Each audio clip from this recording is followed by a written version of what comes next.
And now we're live. Hi, everybody. Welcome to the 8th of 9 games for this weekend. I am Valerie, and this is my channel. I am your Graboid master for the day, as we're playing some Tremors. This is a little game that I found on itch that is free. I do not have the link. That is based on the franchise. I would also like to point out that the Tremors franchise is discontinued and is not under the SAG-AFTRA strike currently, because we're not scabs. We don't cross the picket line. We do not. As a reminder, we are raising money for Extra Life. As you can see above me, we have $505 out of our $1,600. You can find the link by either waiting for Nightbot or typing in !Extra Life in chat, and that'll bring up things. There's stuff. Thank you, Arnica, for posting that link. We appreciate it. But you can type that in and donate to Extra Life. What Extra Life is a organization that is connected to the Children's Miracle Network hospitals that helps sick kids get better. It is Childhood Cancer Awareness Month, so we're doing this to help some kids out. Just to let you know, every penny towards Extra Life actually goes to the hospitals. There's no middleman. There's no fees. So all of your money that you donate today does 100% go to the hospitals. I myself am running the Children's Miracle Network. I'm doing BC Children's here in British Columbia. That being said, on top of all of that, if you cannot donate, but you got that Twitch Prime hanging out, I, like every year for the past 8 years, am matching my sub points for $1. So if I have a point, if you subscribe to the channel, it gives me a sub point, and that point I turn into $1 USD, not Canadian. And I donate to Extra Life on your behalf. So if you're just kind of having that Twitch Prime hanging out and you don't know where to go, bring it my way. And I'm doing it until the end of the year. So from now to December, every month I'll be making a contribution to help meet those $1,600. All right, I think that's all. So we're going to just kind of go around the table real quick. I'm going to let my wonderful team here introduce themselves. This game does work a little differently than a lot of TTRPGs. It's a little bit more board gamey, but we're gonna try and put a show on for you anyway. Everyone has 3 characters that they play, and they're all in different spots, different scenes, and they all have turns and rounds. And we'll go around and have everyone tell us a little about the group of players that they're playing, why they're in Perfection Valley. Are they a citizen here? Are they visiting? Did they run away? Who knows? And to start us off, we're going clockwise for me. So, Arnica, you are the first up. Hello, friend. Hi. Oh my gosh, it's so good to be back. Yeah, look at that. It's good to be black on the moon. I've It done it is. again. It's good to be back on your channel. I've had a hell of a week. Hi, I'm Same. Arnica. Yeah, I don't have to. I went to put the commands in and then I realized I'm not a producer. I ain't got to type shit. Mm-mm. I'm just playing for the first Mm-hmm. time in so long. I almost don't know how to do it. So I'm Arnica. I'm going to be playing 3 people today. I'm going to be playing Sherry. You can tell it's Sherry because she looks like Queen Latifah. She might even be played by Queen Latifah. So obviously she's going to make it out because Queen Latifah has a no-kill clause, right? Right. Sure. Sherry's a later in life student who decided to trade her MD for a PhD in paleontology for reasons. I'll also be playing Rini, a fan of Professor Q's work since she was little and not one to hold that little controversy against him. Going on a dig with him was supposed to be the best 2 months of her life. And then Professor Quincy, played by Sam O'Neill. Sam O'Neill? Sam Neill? I don't know. Sam Sam, Neill. you know your Yeah. name. You know it was you. He's Everyone else knows why me. he's a Kiwi, by the way.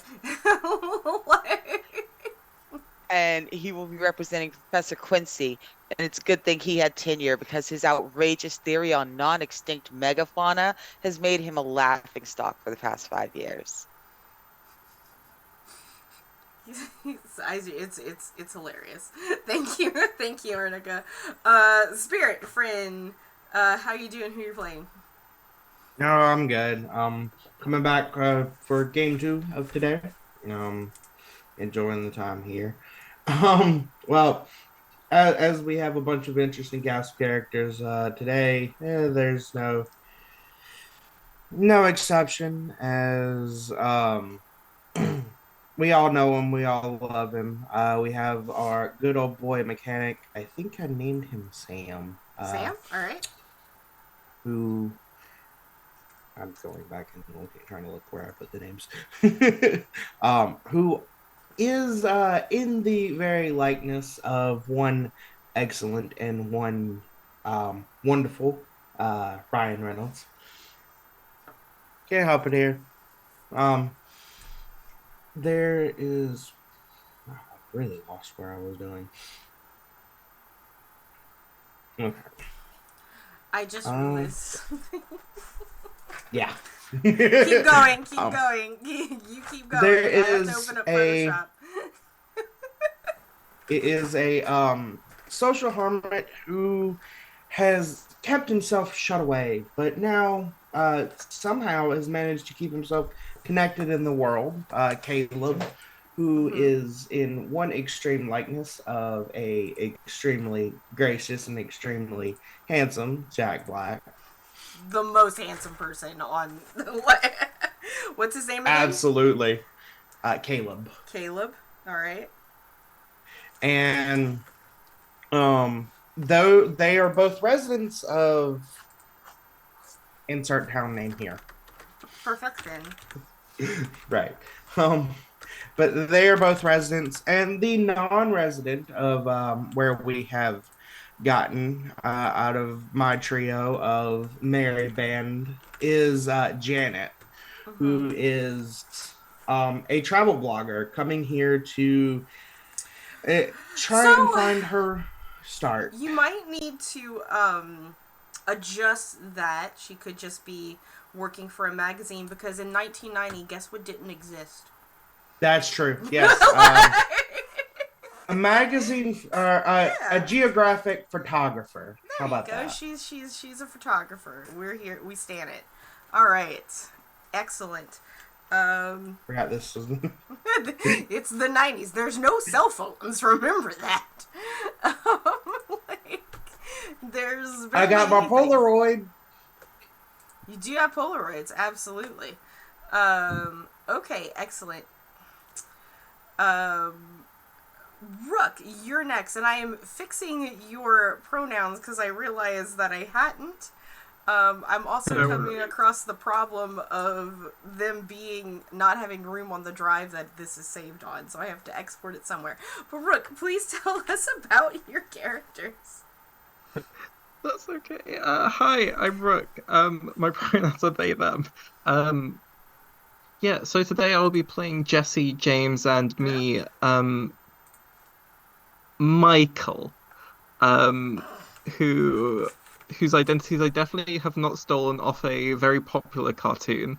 Um, they are their destination was not perfection. They are not from perfection. They are just Mm-hmm. passing through on and picked perhaps the worst day they could. Um, I'm excited for them to perish by being swallowed into the earth instead of being blasted into the stratosphere. Right. Let's go. All All right. right. I am Sam. I am more known for being a mod on this channel than playing on this channel. But here I am once again saddling up for Extra Life. Because what do we do on this channel but raise money for our kids? We do. And I am playing totally not the cast of Red Green. Okay, I don't know what that means. So. Um it's fairly 90s. Mm-hmm. But Gert, Ert, and Ernie are my free characters. Gert. I'll ping What? them for you. I just didn't hear the second name. I heard Ernie. Ert, E-R-T. Ert. And Ernie. Ert. Gotcha. Okay. Ert is Ert. I'll figure out which one's which You'll eventually. figure them out. Yeah. They are babysitting or house sitting um the bunker that Bert is That their losing cousin in the owns. divorce. Yeah. Their cousin owns. Losing Their in the cousin owns. divorce. Yeah, Reba's leaving him. What? Yeah, Reba is leaving him. All right, excellent. And last but not least, Punlandia. How are you? And what are you playing? I am doing well. Today I will be playing Miss Flossie, who has recently escaped from the old folks' home that her dastardly son-in-law conspired to have her put in. And today she is pursued by Scott the Orderly and Nurse Lisa. Okay, so we have Scott and Lisa. Also, real quick, for both Anne and Lich, Anne, you have a lot of feedback coming up on your mic for some reason when you talk, and sometimes it goes away. And Lich, you are having a couple of audio issues as well. It's not feedback, you're just a little low body, so you might want to check your connections on that. I'll turn off my air conditioner, see if that does it. That's probably it. Yep, that is it. Cool. Alright, so with our lovely cast of Kiv, 1, 2, 3, 4, 5 of 15 townsfolk, or not so much townsfolk, we will begin. We start in the town of Perfection. Whether you live here or you're passing through, Perfection is basically nothing. It is a small town, population 25. Sometimes hanging out. First, and according to the game rules, it's just you that are here today. So why that is, I'm not sure. Also check, mute your mic when you are typing, please, Anne, because it is very loud. Appreciate it. Okay, cool. It's a desert town in Nevada. It is the year 1990. There is approximately one phone in the entire town, and it is located inside the general store. If you have to make a phone call, that's where you go. Because when you have a town of only 25 people, if you need to get a hold of them, you usually just knock. It's the 90s. Texting is not here. Like, you just go to their house. For those of you who are traveling through Perfection, from maybe you're trying to get to Las Vegas, maybe you're trying to get to Bixby, you find yourself stranded here because the one single road out of here that is drivable by most vehicles is out of commission. There was a rock slide on the road during construction, and you find yourself unable to continue down the road. So if you were traveling, you've now returned to the town because it's just not happening. Is this better? Yes, you do sound better. That being said, let's check up on what everyone is doing on the town. And we will start at the heart of this city, the store. Who is in the store? What's happening in the store?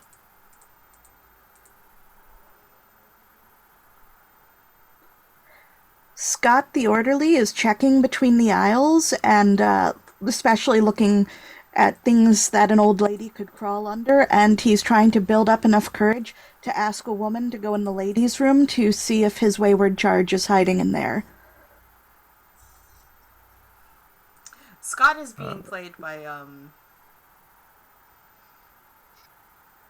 Sean Astin, by the way. We did not. I don't think we announced that, but he is. But yes. Next, who else is in the store? We see James, a dude in his late 20s, dyed blue hair, just kind of perusing road trip appropriate snacks. Some jerky, some sweets and candy and stuff. It's kind of like making a selection. You'll notice that the cooler in the back of the store, the Pepsi cooler in the back of the store, is making the worst noise imaginable. It's gotta be fixed. And someone else is back there. Yeah, Rini is actually back there, the young paleontology student. She happens to be by the Pepsi cooler, played by Kiki Palmer, by the way. She knows that if she just gives him, she doesn't want to open it because the dude behind the counter is giving her that look that says, "Don't let my cold air out." The dude behind the counter is an elderly Asian man, because and he owns the store. He is the only person of color that lives in this entire town. His family has been there for a long time, and he's not left. And also technically the only business owner too. He is the richest man in town. She doesn't know what she wants yet because it all looks terrible. Someone has already picked up the last regular Pepsi, so there's only Diet Pepsi. And if you think Diet Pepsi in the 2020s is bad, no, friends, you didn't drink Diet Pepsi in the 1990s. I would even be bold to say that there's a Crystal Pepsi in there as well. There almost certainly is a Crystal Pepsi, and so she's trying to decide between terror and horror. Does she want the Diet Pepsi or the Crystal Pepsi? So she's just kind of standing there, leaning, looking at it, knowing that she's got to pick. Doesn't want neither one of them. As the three of you just sort of hunker around the store, doing what you're doing, unassuming, the camera pans out to the parking lot. And in the parking lot, we have three other cast of characters. Who are they? Nurse Lisa is crawling on hands and knees looking under cars to see if that wayward granny is hiding there. She probably looks very strange doing this. And the other two people who are doing there definitely see just this very animated nurse on her hands and knees looking under vehicles.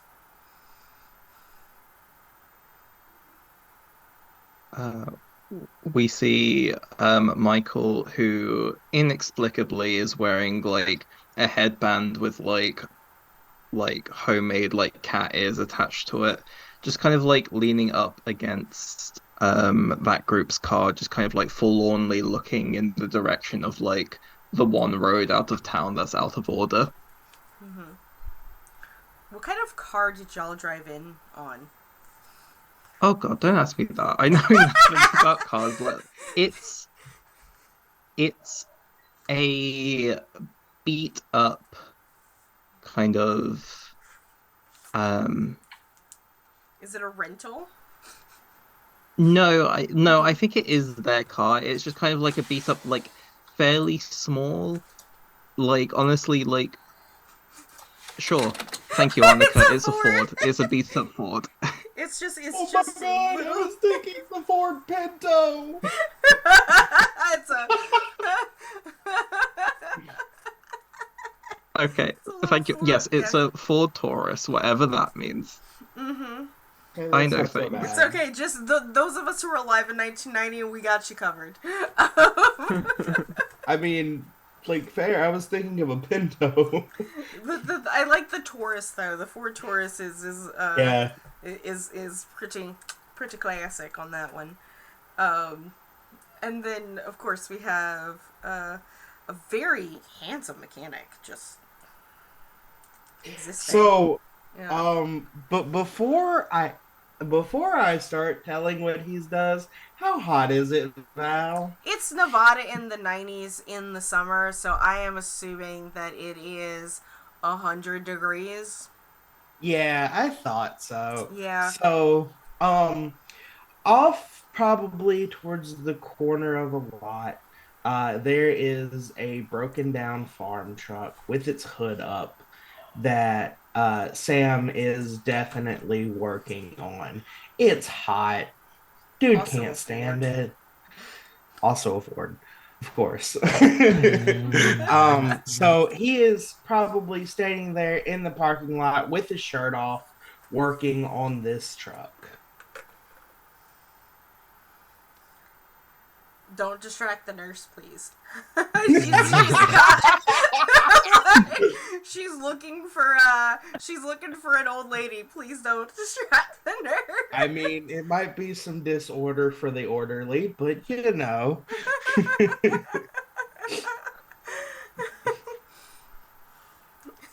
90s Ford, fix or repair daily. It's true. He gets these calls a lot, apparently. Yeah, I mean, like, everybody here has a vehicle because what are you gonna do other than, like, everything is walkable, but in case you gotta go and do some handyman jobs out in the junkyard or put up a fence, it's not something that you can do. Material hauling. Yeah, the camera sort of pans going through the parking lot onto the other side of the store where there is a wooden, straight up made of wood water tower that has a bit of a leak in its pipe, and it's like tied off with some cloth that you can see the one person that's kind of hanging out the water tower, which looks like to be Jesse, and it's just kind of like slightly dripping from that pipe. Jesse, what are you doing at this water tower? Yeah, like Jessie, since they're kind of like stuck here, she's just kind of making the most of it. She's got like a disposable film camera, just kind of like trying to take like arty pictures of the water tower that she'll definitely get developed when she can. Of Yeah, so she's just kind of like full tourist mode in this town that has probably never seen a tourist ever. it really hasn't yet. Like, because little does this little town know it's going to be the biggest tourist attraction outside of Las Vegas, in Nevada's. Following that from the water tower, we go just south, where we entered into a junkyard. In this junkyard, there are several cars that do not work. Everybody's trash is dumped here. There is a large yellow cat bulldozer and a semi-trailer with flat tires. But there's toilets. Some of these toilets have like the remains of beer bottles in them, because sometimes when people are working, they use these old unused porcelain thrones as ice chests, and they just put their beers inside of there. But where there are two people in the junkyard, who are these two people? One of them is Miss Flossie, who is creeping around like a cat burglar to find her old car so that she can get something out of it that she needed. The question is her old car here, or does she think her old car is here? I'm pretty sure her old car would be there. Yeah. So she's originally from Perfection, right? Correct. So yeah, her old car is like a 1986 Grand Marquise, just white with green plush seats. The unfortunate, it's a straight up boat, right? The granny car, so to speak. And yeah, there you see it. You see your old car, and it's there. But there's somebody else in the junkyard. And who is that? That would be Ert, who has got sent on a wild goose chase because he's not smart, but they needed to give him something to do for the day. Mm-hmm. So they sent him to look for some documents in the junkyard pertaining to Bert's wedding. Gotcha. So we have two people stealing from the junkyard, essentially. Like, rummaging through, just two vagrants rummaging through the junkyard. And panning over to the junkyard, we come across the small collection of houses that are in Perfection, because there are people who live here. There are some just normal colonial styled little ranchers, but there's also, to make it even easier, most of the houses here are trailers. There's one or two like built structures, but for the most part, it's some single wides. But what's going on in the houses? Who's in the houses, or in the house streets, so to speak? I think Ert would probably be in a tent in somebody's yard he got agreed to set up, because I don't think Bert has enough housing in this bunker for everyone. Because Right, let's face it, it's a bunker. It's a bunker. It's mostly guns. It's a trailer, and then there's the bunker. Yeah, but yeah. it's mostly guns. Yeah, it's mostly guns. That's fair. It's not gonna fit 5 people. It's not. But there's not 5 people there. There's only 3 of you. So. Well, it's not gonna fit 3 people. Yeah. So you're camping.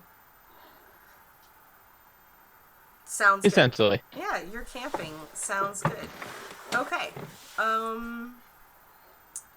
Speaking of the bunker, that's where we're panning over to next. There's someone there that's clearly supposed to be there, but why is Queen Latifah at the bunker? I need to know. Or excuse me, why is Sherry at the bunker? You waited just as good till I put them damn skills in my mouth, and you're like, let's go to the bunker. I'm not looking at the cameras. I'm so sorry. I mean, It's fine. I gambled and lost. These things happen when you choose to eat Skittles on stream. Right, so, funny story, long story. Sherry did not go to an HBCU like her mother told her to. Sherry managed to get a full ride, all the way out University of Phoenix, where she pledged with this mean-ass, fantastic redheaded girl. They were sorority sisters all the way through her first run. And now that she heard her sorority sister and her husband are going through it. Her girl, Reba McIntyre, may be leaving, lose her husband. So since she was in town anyway, she said we were just going to drive through real quick. She was the one driving the vehicle. Who was going to stop her? And so she's pulled up. She's just waiting for her friend to get back. Her friend had gone out of town to get some decent wine, because they ain't got nothing down at the store but Bud Light. And then the fucking landslide hit. So now she's just still chilling at the bunker, waiting for her friend to get back, looking at this other person she don't know. It's 1990. I would also like to point out that there is Miller High Life. Jimmy Carter's already been president, so there's a little bit better beer that exists. But there is Miller High Life. There are ponies there. The champagne of beer. But yeah, it's mostly Bud Light. um, um, and real quick, because In her defense, yeah, the trio would have drank the Bud Light that's or fair. the Miller High Life. That is true. Yep, that is true. Um, just to kind of go back, I forgot that there was somebody else in the house. Is probably snoring, probably sleeping. Spirit, who is your other character that's hanging out in the houses? Um, Caleb is in his own house. Kind of. I think at this point he's heard the guy who's camping out, skulking out around the area, and is kind of doing like the little peeks through each of his blinds, trying to see who's on his lawn and whether he should gather up his courage and confront them about being on his lawn.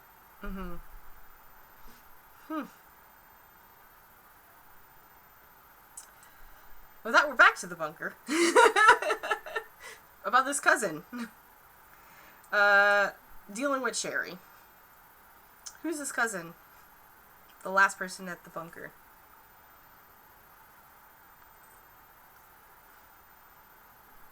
So let me scroll up. Ernie Gert. Gert is a musician. So he doesn't necessarily like guns. So he's not a good aim. So that's why they put him in the bunker. With all of the guns?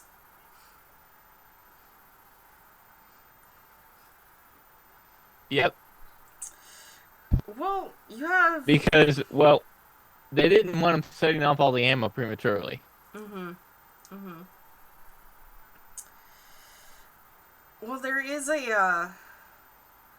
there is a woman that's knocking on the trailer door, not realizing that you're probably underground at this point, trying to get in because she is she's looking for her sorority sister.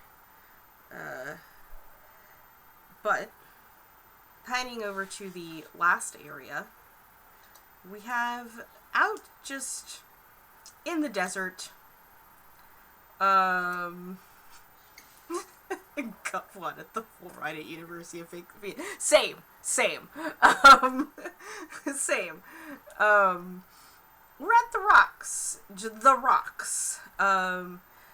In the deserts of Nevada, there is a lot of shrubbery and no trees, a lot of open savanna, with big old residual boulders.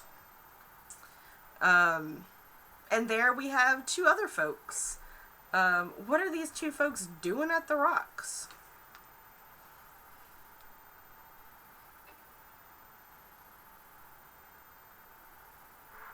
Yeah. Janet. Dang it. Janet is there trying to get a good angle on the very beautiful, very obviously very beautiful landscape It's gorgeous. that is here in this hot, sunny climate. Camera in hand, snapping pictures. I'm assuming you have the widest brim hat available. Of course. And all of the sunblock, least you want skin cancer. Last but not least, Dr. Quincy. All right. So, Dr. Quincy is kind of towards the edge of the rocks, closer to town, but not too close to town. He's been very carefully observing this outcropping. He's been trying to come up with an excuse to get out here for years. Once upon a time, Dr. Quincy had an enlightening event at a party. He and some other scientists did too many of the wrong drugs at a late night party, and they all got a hair across their ass and got in some cryptid bullshit. One of his friends, a promising young oceanographer, is now blacklisted working at SeaWorld because he's convinced that Megalodon is real. One of his friends could have been the next Darwin, and now he sells REI camping gear as he tries to tell people the best place to hunt a squatch. Because none of them, you see, were as smart as Professor Quincy, who understands that he has to have some real, genuine fucking evidence as he explains to people that there is some kind of dinosaur still alive in America right now. Perhaps a tunneling ceratopsian, but he has reason to believe that there are dinosaurs or something, some prehistoric megafauna. He's been laughed out of several universities, but goddamn it, this is the year. This is it. We've got the evidence. There's been some, and I would even say the reason why that people are laughing at Dr. Quincy is because this megafauna you've been talking about, this rock that looks like some kind of horn or spike. The rock that this fossil that it's in, it is pre-Cambrian.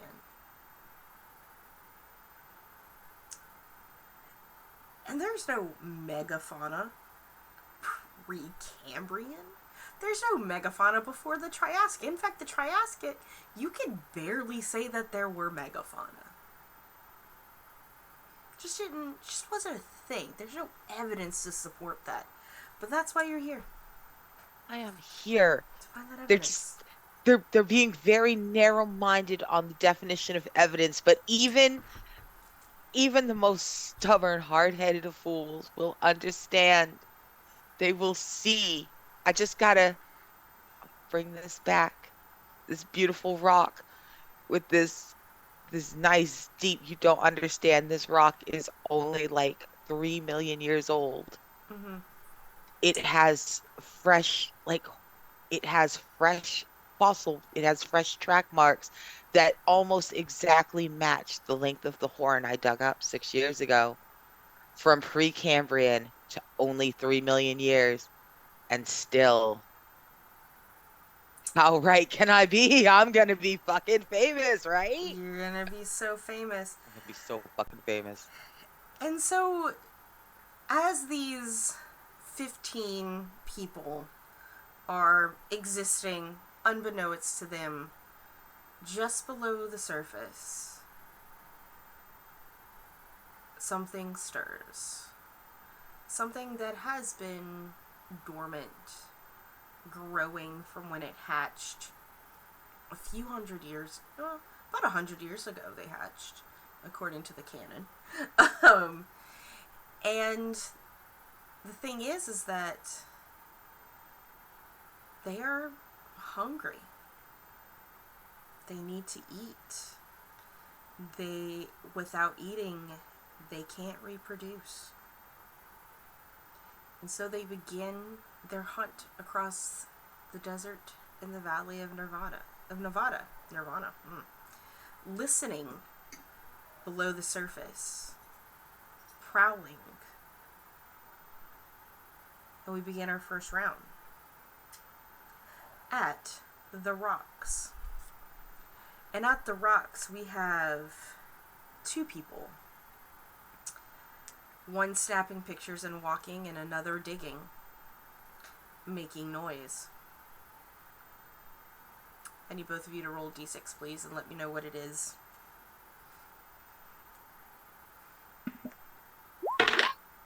That's a 5. It's 5.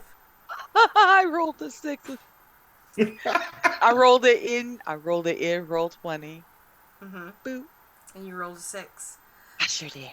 At the rocks, y'all feel something trembling. An earthquake? That's strange. But nothing happens. You are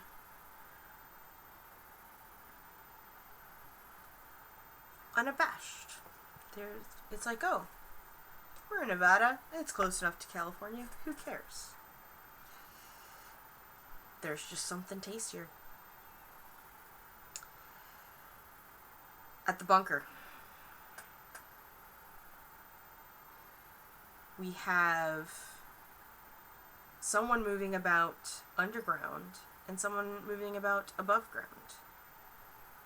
Please roll each d6. 2. Mm-hmm. What did you roll, Arnica? I can't see the roll 20. I'm looking at the page. Yeah, no, I rolled another 6. I wanted to roll, look, I rolled a 6. And I rolled a 6. And I said that can't be right. But it is. I told you I'm not dying today. You're not dying today. I'm not dying today.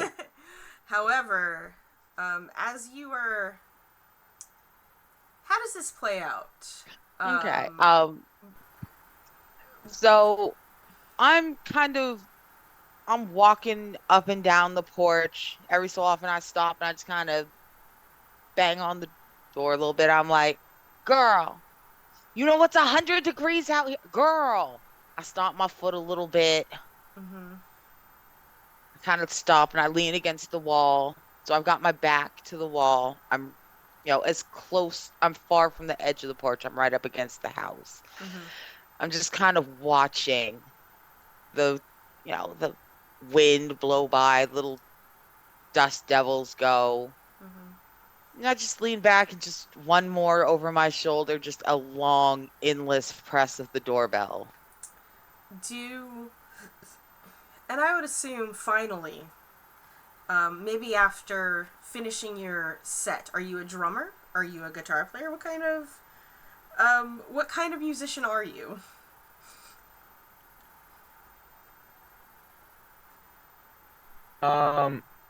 It's complicated. What are you playing is what I'm asking.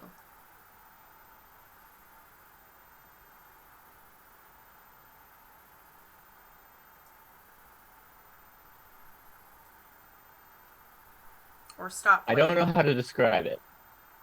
Then just pick an easy instrument. What's it like? Banjo. You were playing a banjo. Thank you. You finally finish your set and you hear the doorbell ring. Do you answer it? Yes. As you open the doorbell, you open the door to the trailer because you've climbed up the stairs from the bunker to the surface. As you open the door to the trailer, you see Sherry leaning against your vehicle or the wall? I'm leaning against the wall of the house, like I'm right next to the door. Right next to it.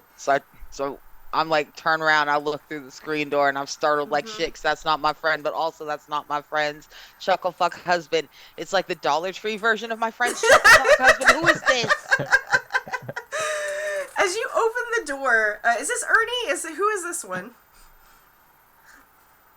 This is Gert. This is Gert. As you open the door, Gert, and drag your feet on the concrete below you, and just make a slight turn towards this intruder. Gert will just spurt out who he is because he's dumb like that. Yeah. From the ground, 3 tentacles erupt and latch onto your body. And now we get to see if you escape or not. Well, they come to latch for your body, essentially. And now we get to play rock, paper, scissors to see if they get you. And if they get you, if you have something to help you to escape, we'll see if you can. So, it's going to be rock, paper, scissors, shoot, okay? Okay. Rock, paper, scissors, shoot. I have paper. I'm gonna hit it with the banjo. As these tentacles latch onto you, roll that d6. As you whack it with your banjo. 1. Well, Sherry, you see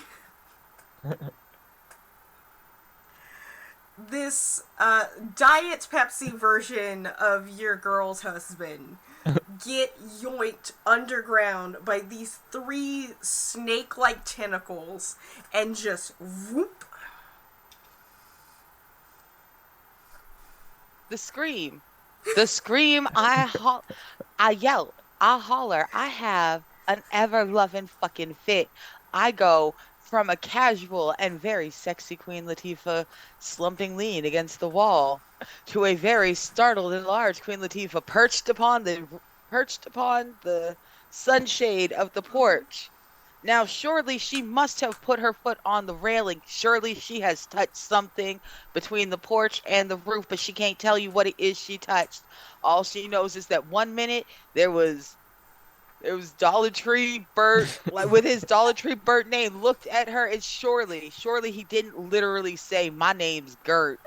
That must have just been the sound he made as he was eaten by the fucking floor demon, because some looked at me, said, "I'm Gert," and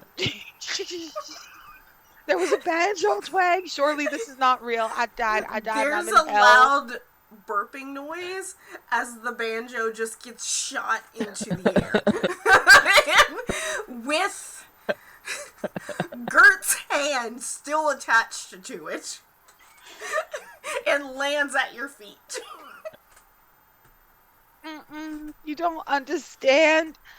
I didn't, like, I said I was gonna stop here for like 20 minutes, just long enough to tell my girl she was doing a good job. I was gonna let the kid go pee and grab a cold drink at the store.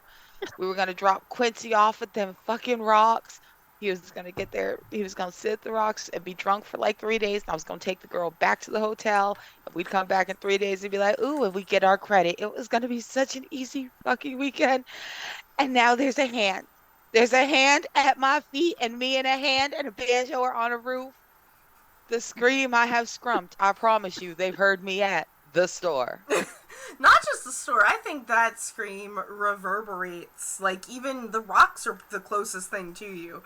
So those at the rocks here, there is everybody that is in any, like, 2-mile vicinity of you has probably heard you. The desert echoes. Like, that being said, we will pan on over as this scream. I imagine it's very like 90s style, as the camera just like pans inside of Queen Latifah's mouth and like pans out of the pupil of poor Jessie at the water tower. Like, all by herself. Jessie, you're moving around, taking pictures and snapping, and probably a little skerfuffled about this scream you hear echoing away. Can you please roll me a d6? I sure can. Mm-hmm. A 3. Yeah, you are confused. You feel the ground shake a bit, but nothing appears. You can move safely if you would like to either the store or the parking lot is within your vicinity. And the store, the park, well, actually, it'd actually be just the store, the rocks, or the junkyard according to this map. So, Yeah. yeah. I think like with the shaking, she's going to like head back towards the rest of her group. So she'll move to the store. Okay. You run into the store with this screaming Pepsi machine. And your partner is there in his blue hair shocked. You have the poor orderly Scott and poor is it Rini, right? Arnica? It is. I'm muted and unmuted and muted again. It is rainy. Rini, startled, y'all, the bunch of you are startled out of your mind as you run into the store, and I would like the store to roll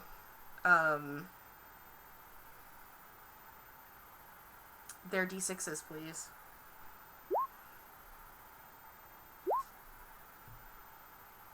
Let me know what they are, because I can't see. Scott the 5. orderly got a 5. Mm-hmm. Rini got a 5. And what about James? 2. A 2. As Jesse runs into the store, all of you see the floorboards of this store, this wooden floor, just begin to rise. And you don't get tentacles that come up. What you get is this giant monstrous of a creature. This worm-like monstrosity with no eyes. This large beaked face that sort of spreads out into this jaw. And out of its mouth, these snake-like tongues lash out at you, James. We're gonna have to see if you get got. Let me pull up my camera so that I can see y'all. Close Discord, I don't need that. Alright. And rock, paper, scissors, shoot. It is a draw. Oh, So you... we draw. Yes. I win. You win. How do you evade this monster?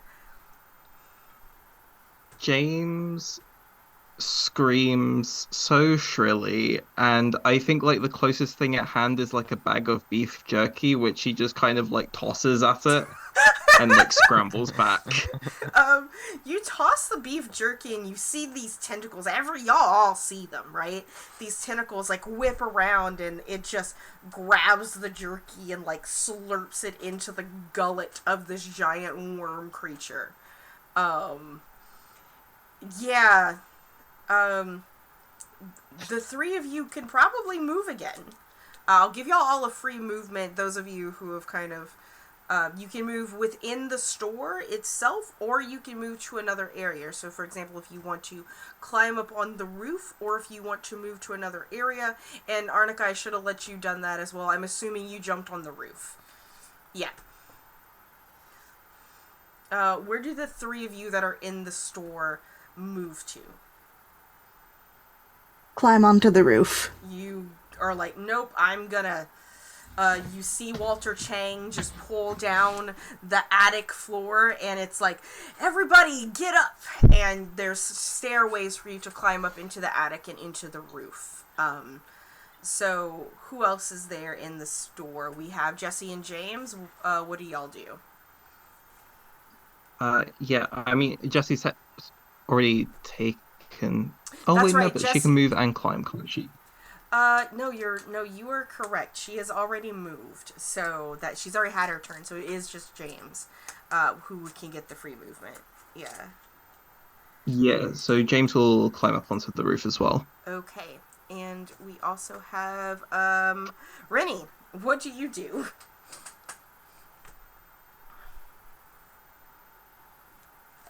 You're muted. Arnica. You're muted.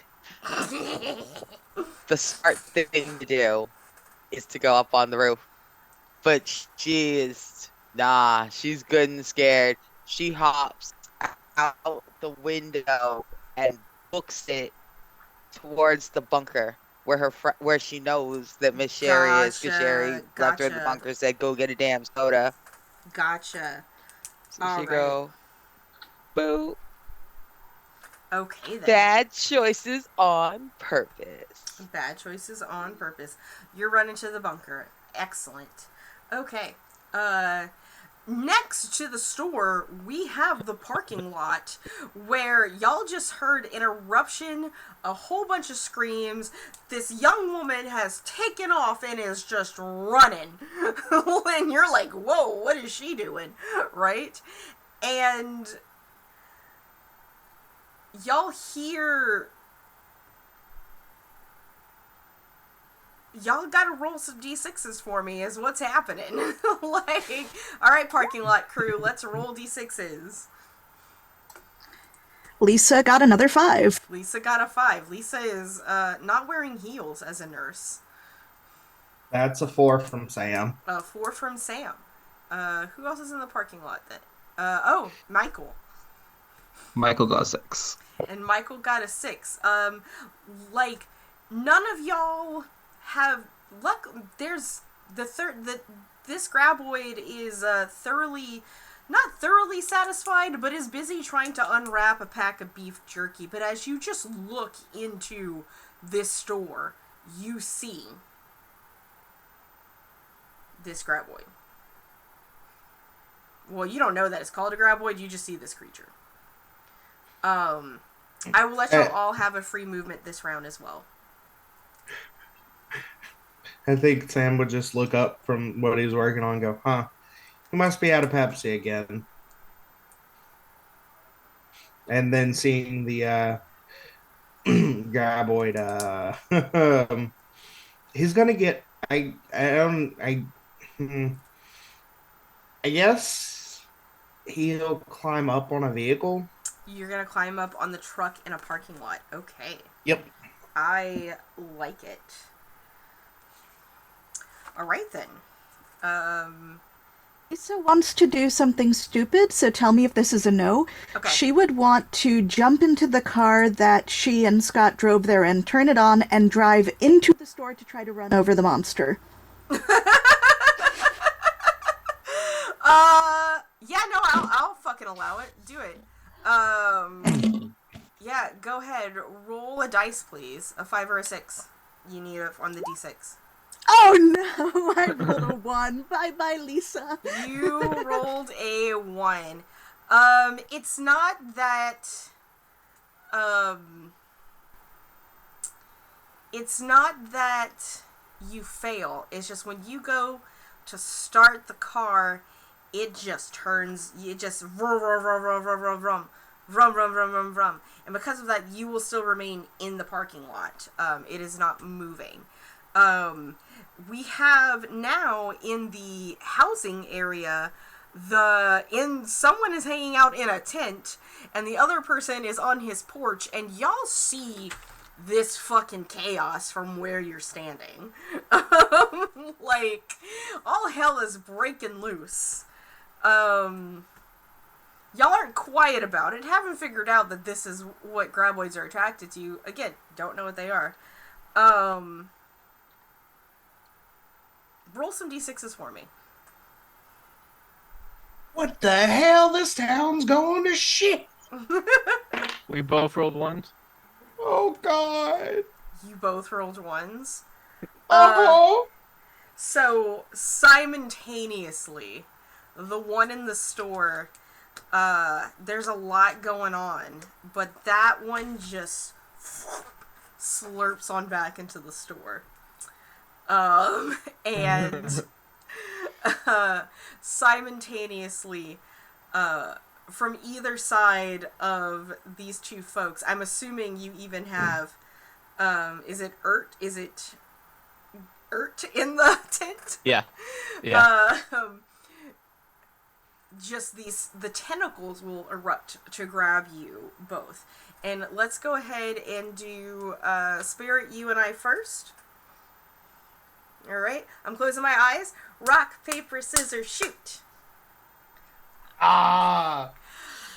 Ooh. My dude. Rest in peace. Jack Black. Well, you get a chance to defend yourself, essentially. Jack Black, you were from beneath your porch, grabbed on by tentacles, attempting to drag you into the ground. What are you using to defend yourself with? What is your item that you have on you that you can attempt to defend yourself with?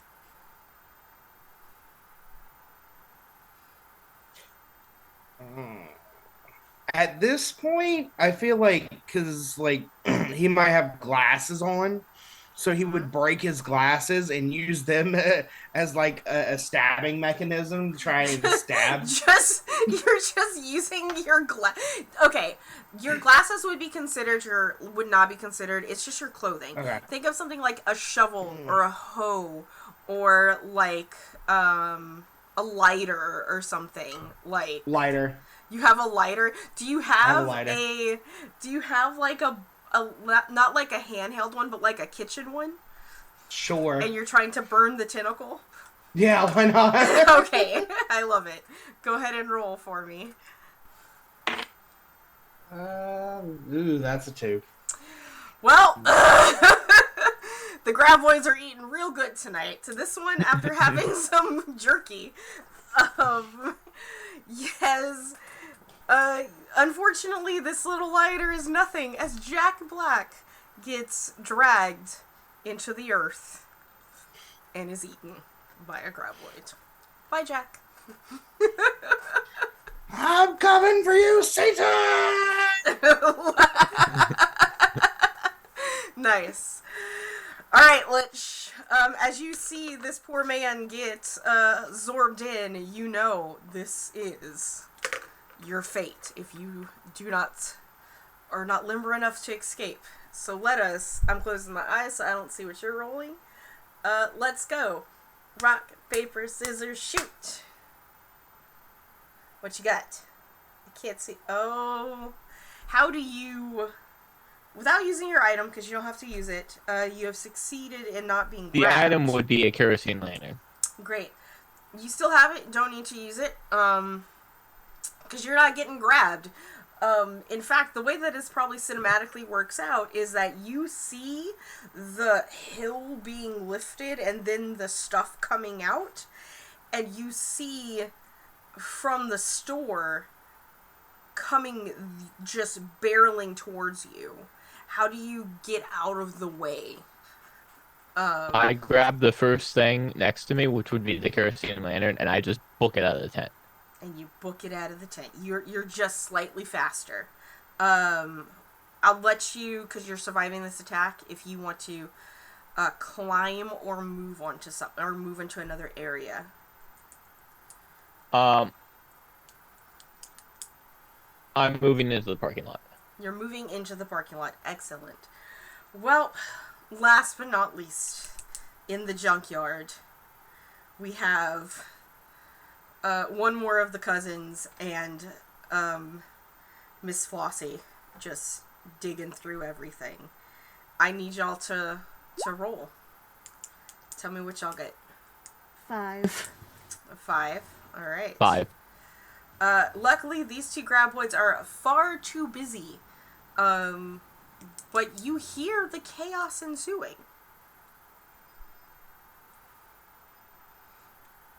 What do y'all want to move or climb? Miss Flossie wants to run to her car to pull out her special friend. You are officially inside of a vehicle in the junkyard now. I am digging into the deep center console to pull out my Glock because Granny's got a gun. And and which one is this? Ernie. Ernie. Okay. Well, Ernie. Ernie sees he has a gun. Ernie decides that's a good idea. She like, may I join you, lady? And joins her. In the Grand Marquise. Excellent.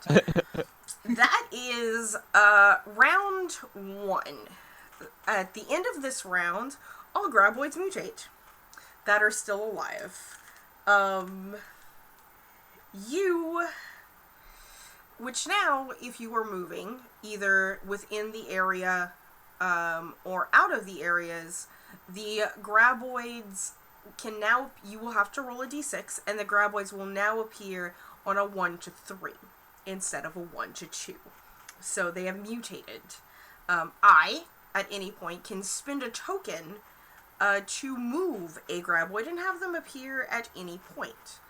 And I am actually going to do that.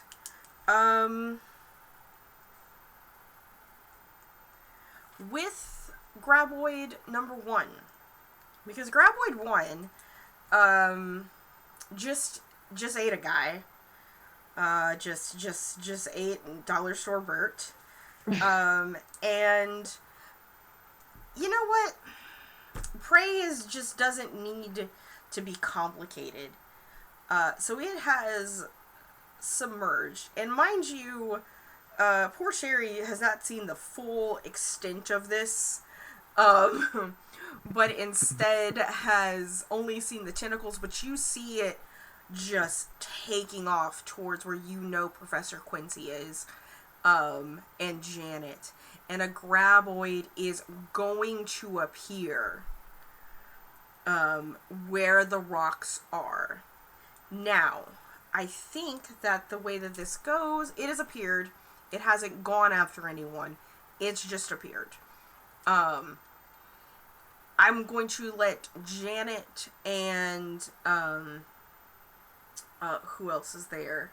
Dr. Quincy or Professor Quincy make a roll. You can either attack it with something, or you can move onto the rocks, which are safe.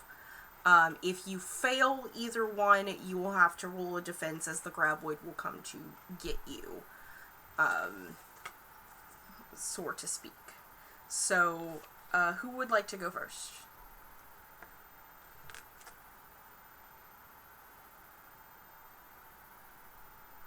Janet's definitely gonna move on to the rocks. She's just gonna move. So let's go ahead and just roll the d6, because you were moving, to see if it's attracted to you. It's there, though. Oh man. Yikes. I've got bad luck today. 3. It's a 3. Oh yeah. It's attracted, and it's coming for you, Janet, as you're running towards the rocks. Let's play. Because of the delay, let's go ahead and just close our eyes, and then after that's what I'm shooting doing. over them. Awesome. So, ready, set, rock, paper, scissors, shoot. It's a tie. You are safe.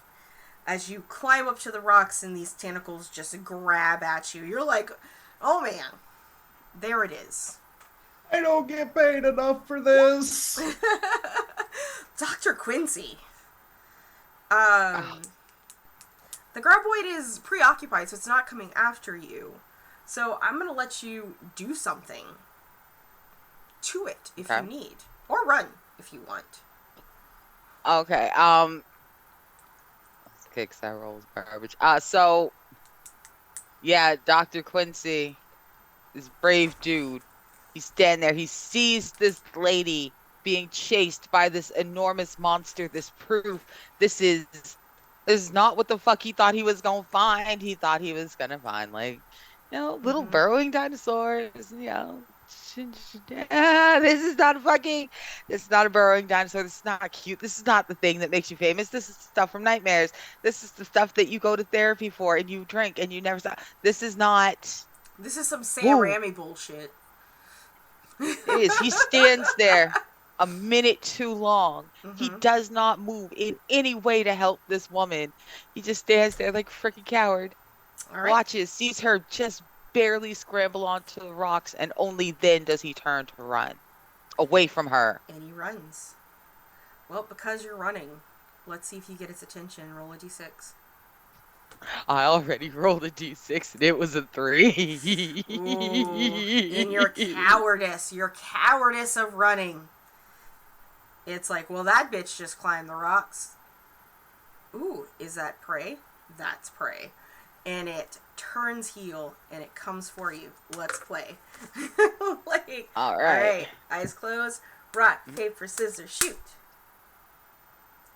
You manage to not get got. Maybe you jump inside of the bed of your truck, or climb a rock. How do you not get got by this guy? I have the vehicle. I dropped the girls off in town, and I have the truck that we've been using. So I am on top of this. It's a sturdy sized truck. It's about the size of a U-Haul. So I'm on top of the U-Haul. Okay, you just climb on top of the U-Haul. Got it. Graboids can now sink vehicles during that first mutation. Just letting you know. I know. It serves him right. That's what he gets for running like a bitch. That's what he gets. Sam Neill's running like a bitch. All right. You know what? You've got now. We're just gonna keep going with you because you're at the bunker with Sherry, and you saw that thing taken off. Would you like to move? Would you like to do anything, or would you just like to stay here? The thing is, Sherry would love to. Sherry would have loved to have moved, but right as she saw it taken off, she could see all that ground, just so much ground moving. It's just like a fucking bus driving through the sand. And she would love to get down and run like hell, but it's heading over towards where Quincy is and running towards her like a bat out of hell from the store is Rini. And she sees it and she's so worried that it's gonna turn around because she's so much closer than Quincy that she just screams. She picks up the banjo and she goes, "Stop!" She doesn't even think about the fact that there's still a hand until the hand just kind of like brushes against her as it falls off. And now she's just frozen. Oh no. Wielding a banjo. She's got a little bit of blood down her. She's just like, "Stop!" But Rini stops suddenly in the middle of the road, and the two of them are looking at each other, and Sherry screams, "There are devils in the dirt. Don't move." All right, and Rini also does not move, correct? She does. She freezes because she saw it in the store. Okay, sure, there are whatever. There are devils in the dirt. There's more than one. She does not move. And I'm gonna put car. All right. Okay, cool. That's at the bunker. Nobody's at the water tower. We are at the store. Two of you are on the roof. Last round, Michael moved from the parking lot to the bunker. Michael moved to the... Oh, did he? He went to the bunker. Gotcha. Yeah. Thank you for reminding me. I'm not looking at the map. I should probably do that. I'm just going by my memory. So you're in the bunker. You see Rini stop, Michael, and you hear Sherry screaming, "There's devils in the ground, stop. Arnica's hot, she's fanning herself." It's 80 degrees and the bitch is having a hot flash. What do you do? Are you gonna... You got an action to do. Are you gonna move? Or are you gonna climb onto something? Or are you going to keep running somewhere? What is the plan? Michael moved to the bunker because it looked the most secure. Yeah. Ironically, given that's the place the first person died. He's going to search the bunker for something to defend himself with. All right, so he is underground searching for the bunker, so he is making noise, essentially. So go ahead and roll... Well, first of all, the bunker door is wide open, so let's just throw that out there. You run into the house. Sherry's screaming. Sherry, you see this young man with cat ears just run into the house past Rini. I do. This is the worst. This is the wildest fucking day I've ever had in my life. I should have just stayed in medicine. At no point, I had some horrific goddamn days in that ER, but never in my life did I see demons come out the dirt, eat a Dollar Tree bird, and then a boy dressed like a cat, dressed like a boy, dressed like a cat just ran in this bunker, and all I could do was scream, "There's guns downstairs." Through like the trailer, just immediately go downstairs, and as you go downstairs into this bunker, into this basement, you are met with the largest, most eclectic collection of every firearm imaginable. And maybe a little bit more. Michael just whispers to himself, "What the fuck is going on in this town?" and then picks up anything he can physically lift. I'm gonna. You probably pick up the flare gun, but we're gonna roll to see if a graboid decides it wants to bust through the bunker to come get you. That's a 6. That is a 6. The graboids are preoccupied right now. So, no. Alright, now we are back at the store. Nobody's in the water tower, if I remember correctly, so we are at the store. And at the store, don't forget to move your character, by the way. Oh, yeah, you already moved. That's right. At the store, we have 2 people secure on the ceiling for the first round. Not sure if a graboid has gotten the attention of any of you yet.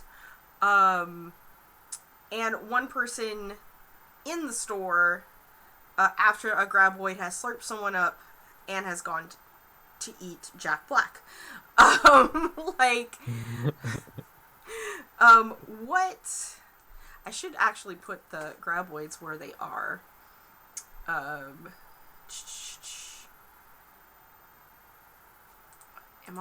need to be on the right layer.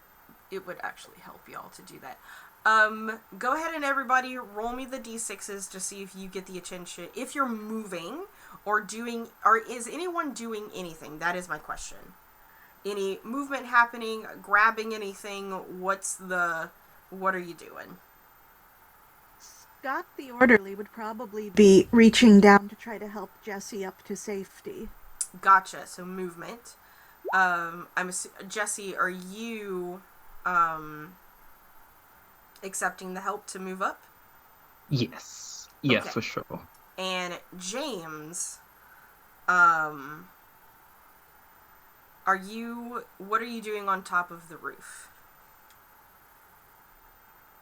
I think right now James is kind of like looking around, seeing where all of the monsters are, and kind of like judging which direction he can make a move for it, which might be towards the parking lot.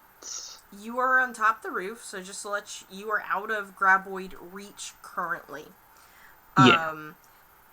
As far as you can tell, you can see the dust clouds in the distance. There is a dust cloud towards where like the scientist and the photographer have been hanging out, towards the boulders and the rocks.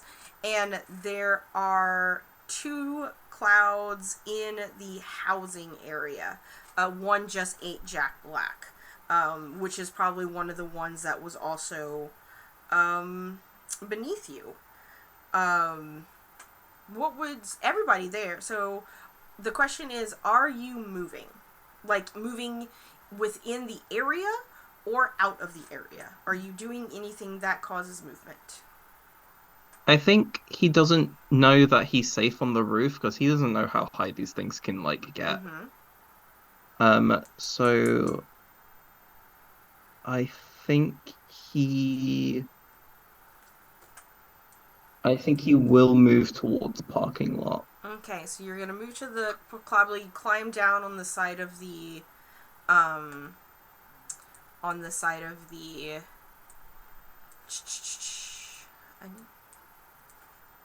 I'm moving my graboids as well. Y'all can't see them. I should probably show them to you. Token layer. There they are. Oh my god. Token layer. Token layer. Alright, cool. Alright, so everyone is going to roll to see if a graboid appears in the store. I rolled a 3. You rolled a 3? Poor Jesse. Alright, James? Not Jesse, Scott, sorry. James? James rolled a 6. And Jesse? Jesse also rolled a 6. I rolled double 6s. Scott, I assume, poor Scott, you're actually you are technically on the ceiling, right? Like you're technically above ground, right? Right, reaching down to help Jesse. To help Jesse. Okay. So yes, you do attract a graboid. But because you were out of reach, the graboid can't get to you. Let me see something real quick. I just need to get on the right layer. Roll20 has changed, so I don't know what layer I am. Okay, objects and tokens. The graboid can't get to you. And James, you have successfully moved to the parking lot. And since there is a graboid in the store, the two of you have an opportunity to do something about this graboid that has reappeared. Mm-hmm. I would like to tear a sleeve off of my cheap medical scrub top, and since it's the 90s, I'm a smoker, I'm pulling out a lighter, lighting the sleeve on fire, and tossing it at the graboid. Okay, go ahead and make a roll for me, please. Okay. What did That's you get? a 1. I set myself on fire.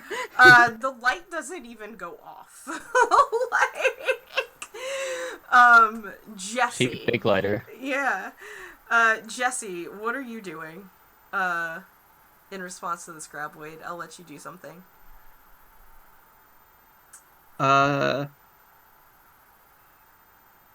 I think Jesse's going to take whatever cleaning supplies are like nearby, like maybe like a mop Mm-hmm. or like some like chemical cleaner and just kind of like use that in a weapon in like whatever fashion makes sense. Like You're if it's gonna boop it with a mop? yeah. Okay. You could break the mop in half and have a Yeah. Yeah. Absolutely. and try to spear it in its body. Absolutely. Just kind of like going for whatever bit doesn't look Yeah, heavily armed. Go ahead and roll. 3. Yeah. That's does not succeed either. I think like she aims for a bit that looks unarmored, and then like as she goes for it, like the mop just splinters against like chitin or whatever. Yeah. Well, move on to the parking lot where there are 4 people. James already had his turn from movement, does not need to roll. There are 3 of you in there. We have 1 person on top of a car. Ooh, and speaking of, in 2 rounds,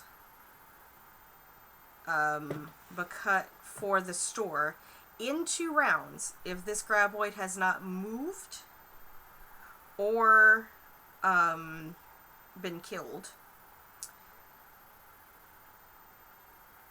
the store will sink. So, in 2 rounds, not 1. Okay, so now we're at the parking lot. Y'all can see the graboid that ate Jack Black from the houses, from where you're standing. You know that there is another graboid also in the store, because it left and is still, maybe it never left, who knows, graboids are sneaky like that. So the 3 of you, we have our nurse, one of the dollar store cousins, and Ryan Reynolds on top of a car. What do y'all do?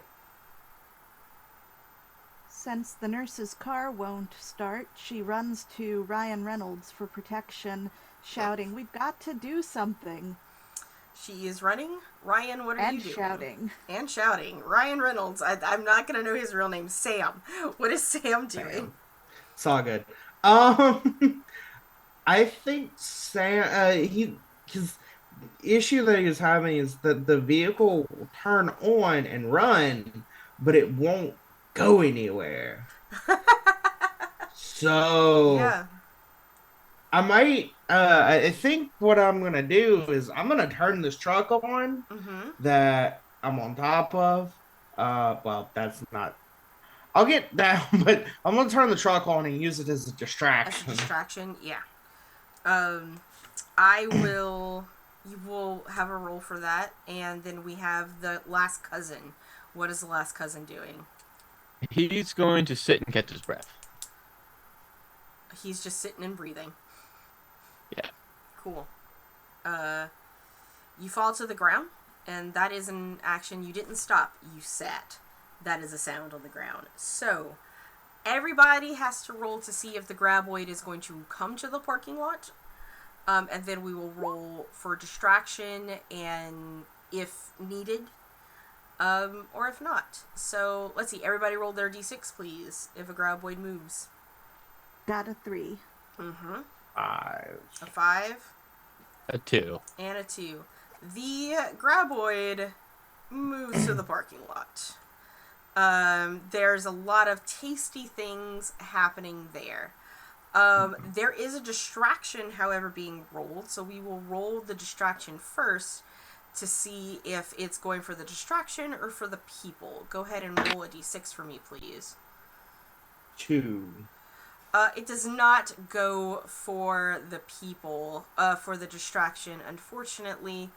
It is gonna go for one of the two. There are two of you making noises. One of you is on top of a vehicle, so is in a safe zone for this round. But next round, be careful. Whereas there are two of you, go ahead.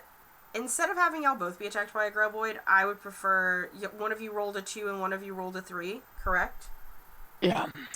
Yeah, the 2 is going to probably be the one that is going to have to defend. So that was you, Lich, right? Right, but I made less noise, didn't I? But you rolled lower. Okay, fair enough. I apparently thundersat. It's you thundersat. But to be fair, it probably was chasing you already. Okay, I believe that. Yeah, it was probably chasing you. So, rock, paper, scissors? Rock, paper, scissors. Close my eyes. Here we go. Rock, paper, scissors, shoot. I have paper. What do you have? Scissors. Scissors. You win. How do you evade this thing as you sit and you see the ground all start to bubble up to come after you? I'm gonna scramble up on top of a car as I escape. All right, you're scrambled on top of a car. The nurse's car, probably. Yeah. All right, nobody is at the houses. Let's do the round at the junkyard and give you guys a turn, and then after that, it's probably a good time to take our break. Okay. What are the two of you doing? You're inside of a car. There's no graboid there. What are y'all doing? Hold on 1 second, Sonny. I saw this in a movie once, and Granny's gonna, mess with wires attempting to hotwire a dead car. It's not going to work, but it's gonna look funny. I'm gonna watch.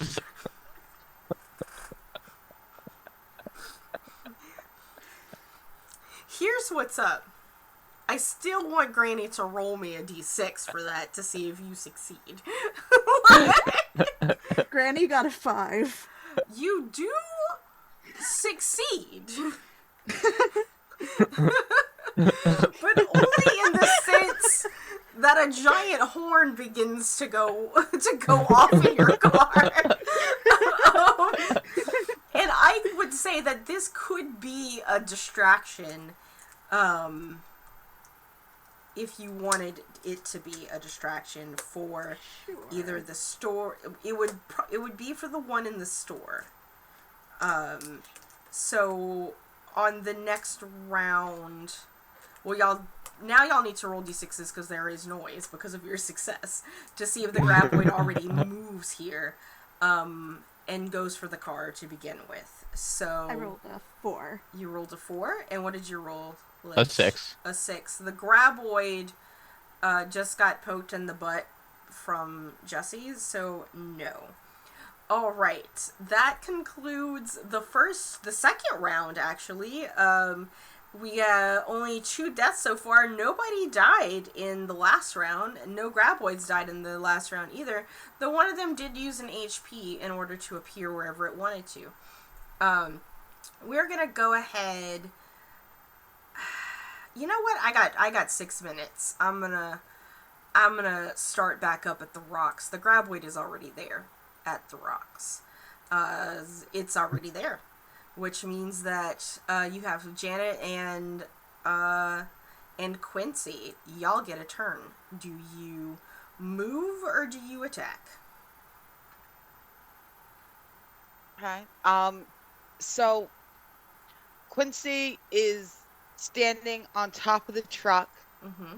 and he's looking down at this horror beyond comprehension, this eldritch abomination, this not a fucking dinosaur that will not make him famous.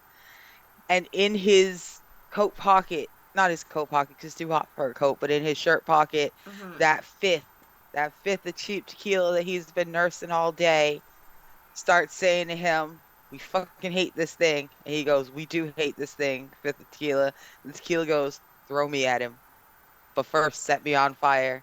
And Quincy goes, "You know what? Why don't we do that?" He doesn't know what else to do. Everything is terrible. He's gonna die, or this thing's gonna die. Maybe they'll go to hell together. But he takes his fifth, a cheap rock gut tequila. They're so close to the border. He could buy good tequila. He didn't, though.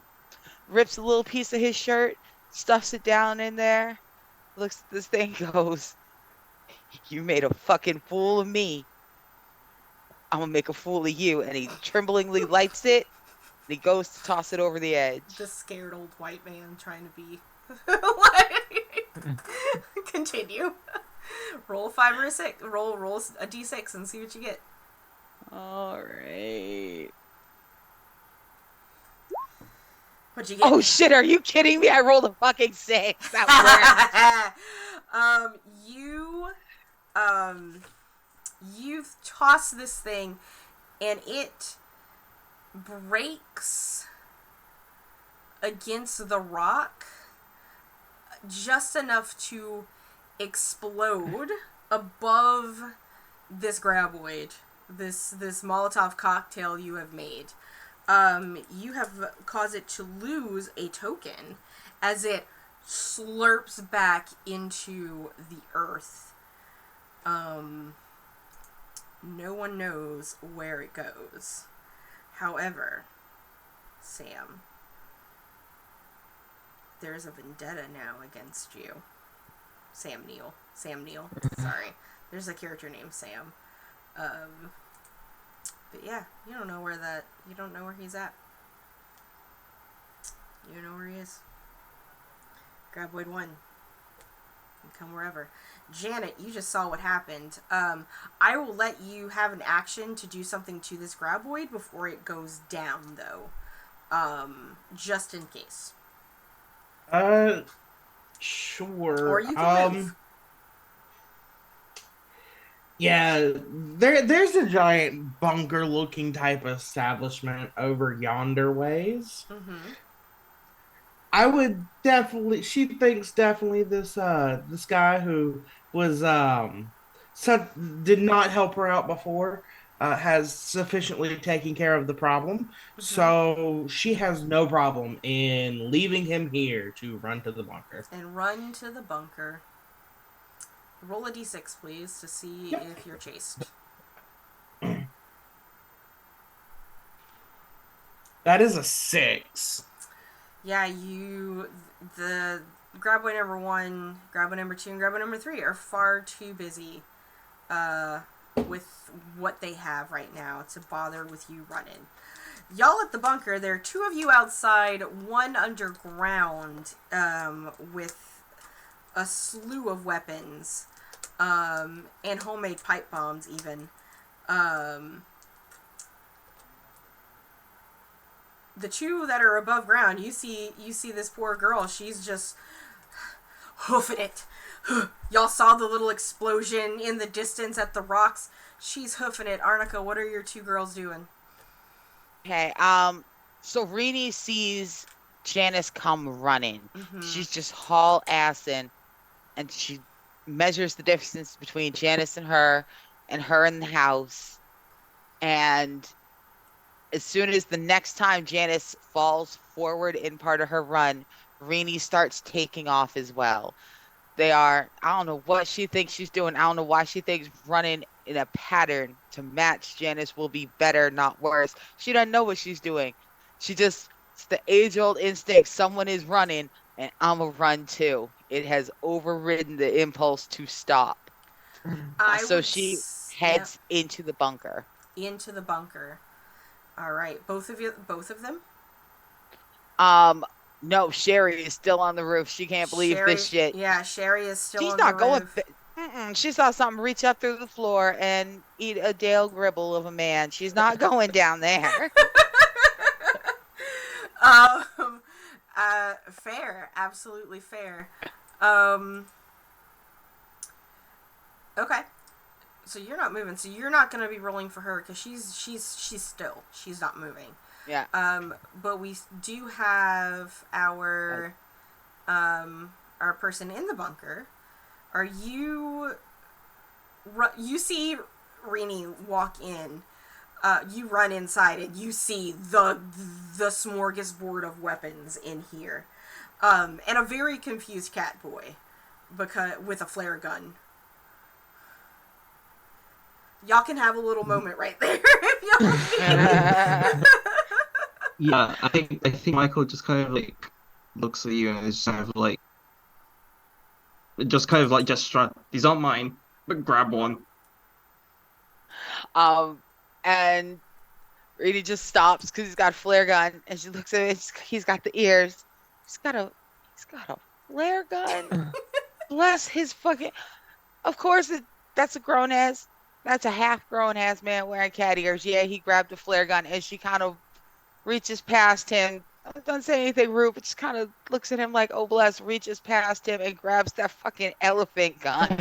You break the the bird glass has for because the she, elephant hell yeah, gun. she just goes, ah. Yeah. I will say that there will be a single D6 worth of noise in the bunker area, which would be Rini, because she is making so much noise. Go ahead and roll a D6. Yeah. While she's Oh. rolling, can I say one thing? What? Yeah, please do. Bitches love cannons! Bitches love cannons, but cannons don't love bitches because bitches just rolled a 1. Oh, yeah. You had that poor girl that was running through. Yeah. That graboid was chasing her. And graboid number 1 is going to bust through the wall of the bunker from underground. Just explodes. The opposite wall of the two of you. I will get since y'all did your movements, well, actually, I would even say that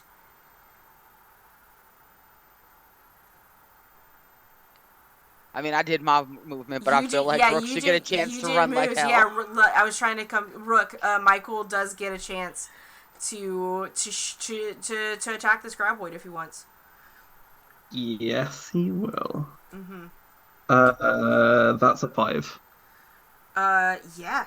You shoot him.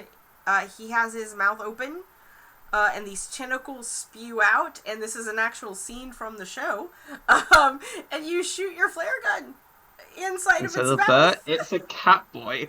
It's a cowboy that's doing it, breaking into the wrong goddamn rec room. He is. And I think yeah. I think I do 3 damage to it. Do you? With a gun? Because apparently the guns in the bunker do +2 damage. You know what? Guess what that does? With a flare gun, apparently hitting the right spot, goes straight through its gullet, and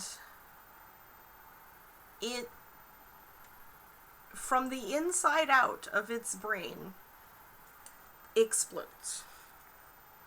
And the two of you in the bunker get graboid flesh all over you. It is the stinkiest, smelliest, worst thing that you have experienced. And with that, we're going on our break. We'll see y'all all back in about 15 minutes, so wave.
Hello, we're back. We're back. We have enjoyed our break. Some of us got some Ikeen, and amongst other things. And we're in the middle of round 3, and we have just destroyed our first graboid in the bunker. Our cat boy Michael, with what was an unassuming little flare gun, shot directly into that thing's gullet. It hit the brain. Apparently, it had also eaten gunpowder on the way in, and it exploded. And they are covered in graboid, just covered in graboid. We move on now, south of the bunker, back into the store. There's already a graboid there, already existing. And we have two. Isn't it Yeah? distracted by the junkyard car? That one was, You said that we'd need to roll the distraction when we got to the store. that's correct. Let's go ahead and roll the distraction now to see if it's distracted. 5. It is distracted.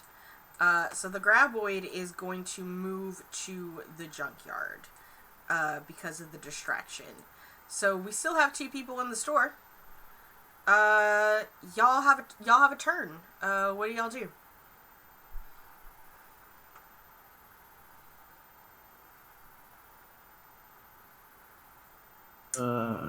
Jesse and Scott.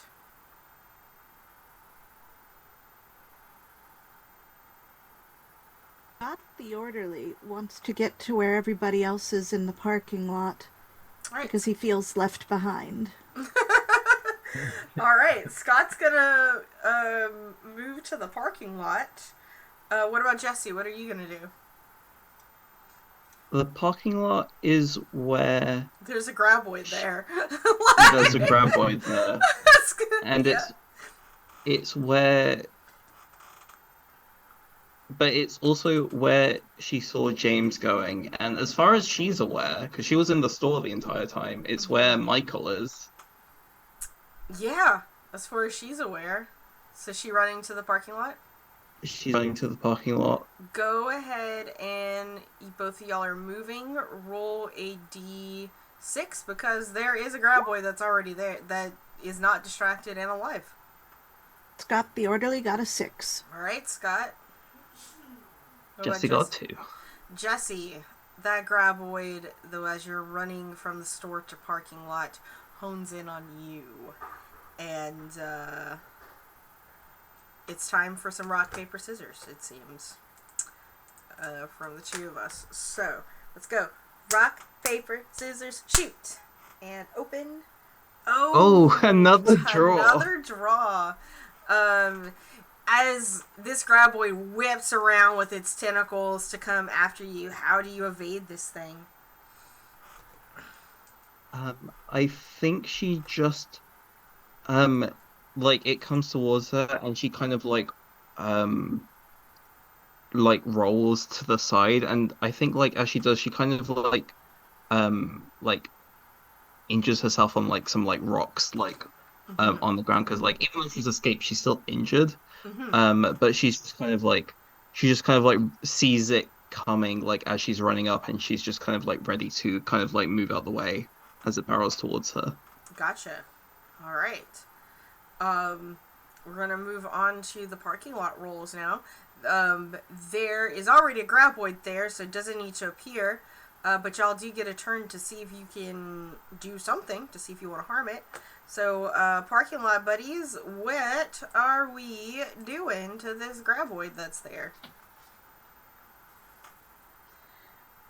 Lisa wants to open up the trunk of her car and grab the car jack from the spare tire and throw it at the graboid. Okay. So, I'll roll a d6 for that. Mm-hmm. A 4. A 4 does not hit it. In fact, you hit the car and it bounces off the car that Ryan Reynolds is on. which it's distracted by. So, alright, who's next? Ert is fumbling with the quick start on his kerosene lantern, Mm-hmm. and he's going to try and ignite it and throw it at the graboid's mouth. Alright. 3. It doesn't light. It does not light. Alright. We have Sam on... That is... You're inside the vehicle, right? No, he's on. Well, yeah, he has to turn on. Yeah, he would have Yeah, gotten he calm is down. inside the vehicle, which is the distraction. And the graboid is attempting to sink this vehicle. Is what's happening. And if you don't get out of this vehicle, here is your dilemma that you have. If you don't get out of this vehicle, you will be taken down with it into the ground. But if you move, it's also going to come after you. Would Sam go down with his truck? No, this isn't his truck. Holy Canada. Holy Canada. Well, we're gonna make a run for the store. All right, you make. I think that nearly exploding Pepsi cooler might do me some good. Mm-hmm. But as you're running to the store, go ahead and let's play. Let's close our eyes and go just to help with that delay. And rock, paper, scissors, shoot. Open. You win. The graboid is still probably thoroughly distracted by trying to eat the honking car. This particular car. And James, you are the last one in this space. What are you doing? James isn't gonna do much. He's moving within the parking lot to Jesse. All right, if he is moving within the parking lot, we need to play to see if he gets attacked. So let's go. Rock, paper, scissors. Also, what's up? Oh, you win draws because he's injured. Gotcha. Just so you know. Gotcha. Cool. Rock, paper, scissors, shoot. Why do he always draw? James has made a draw. I win. Do you have anything as this graboid grabs you, do you have any way to defend yourself? I don't think he does. If that is the case, James, you are now graboid food. As you're running to Jesse, you're like, Jesse! And I think there's a moment where their hands dramatically almost meet, and then he's just kind of gone. Yeah, it just sloop. Just off. And you know what? Just because, you're pretending to be anime characters, there's a very anime moment where you're like, your hands, it's just the shot of your hands, and there's the littlest graze, and then just violently ripped off of screen. And the graboid is now underground at this point. I'm not going to make the token invisible because I don't want to have to do that, but the token is currently invisible. You don't know where this graboid is currently at. Will appear, and I'm just going to put him outside. That being said, we have the last area that there are people in. This graboid is already here because of your distraction. You are both in the car as it is trying to eat the car that is honking from the distraction, and sort of like your friends before it, you need to get out. You could also injure it, but not this round, because cars take one round, but it'll be the end of next round. I do the end of the beginning of the rounds. If you move, regardless if you move, it will come for you. Um, or you can attack it with something. And there are two of you. I want to shoot the graboid. You're gonna shoot by my love. So immediately I knew like gangsters ride or die. So we're both gonna attack the graboid. Alright, y'all are both gonna attack Graboid number 3. Just both of you roll for me. I got a 4. You got a 4? What did you get? That was on a 4. Do I reroll? Huh? Yeah, roll. Don't. Yeah. I got a 4 on the floor. All right. Just roll on the desk or roll 6. on a 6. Yeah. 6. How do you injure this graboid? So Ernie was not smart in his preparation for camping, so he kind of bought this small ninja multi-tool axe thing Okay. that would seem good if you were prepping but never have went camping before. So he just takes a hatchet to it. You just kind of go out of the car and just hatch it on the face. Yeah. Nice. Good job. I appreciate that. All right, we are up at the rocks.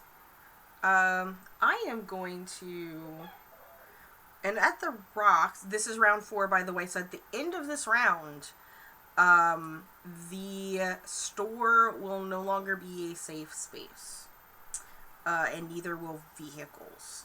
You are pretty much on the ground, as it were. We have Professor Quincy here at the rocks. Professor Quincy, you're in a vehicle. You just witnessed Janet getting chased by a graboid, and it plummeted through. You heard the crash of the bunker, and then you heard the explosion of graboid juice. What do you do? So the thing is, I don't know that there's more than one of these things. As far as I'm concerned, I've killed this thing. For lo, was it not I who injured it? Obviously it was. I injured it so badly that it ran away and exploded. I guess that's what these things do. So I climb off the top of my truck and I get into it. And my truck is running. Not a piece of shit like some of these other things. It's a rental. it's a U-Haul rental. It is a rental. And here's what's up. I'm gonna spin a graboid token. As this guy from below you, thinking you are easier prey,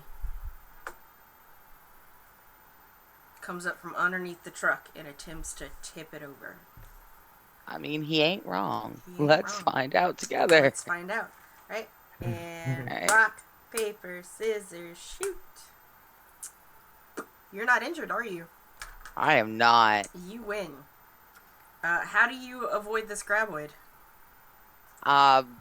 So I was like half in the truck. It was on. I was halfway into sliding in when all of a sudden the ground starts moving. The truck starts shifting underneath me. I don't bother sitting down all the way. My foot's still half out. And I slam that bitch into gear. Sorry, and I'll be right back. Sorry. That's all right. I'll just tell y'all. I slam that bitch into gear. I slam it in reverse. And I floor it backwards. I'm not steering. I'm not nothing. I'm just clinging and driving. I'm leaving it.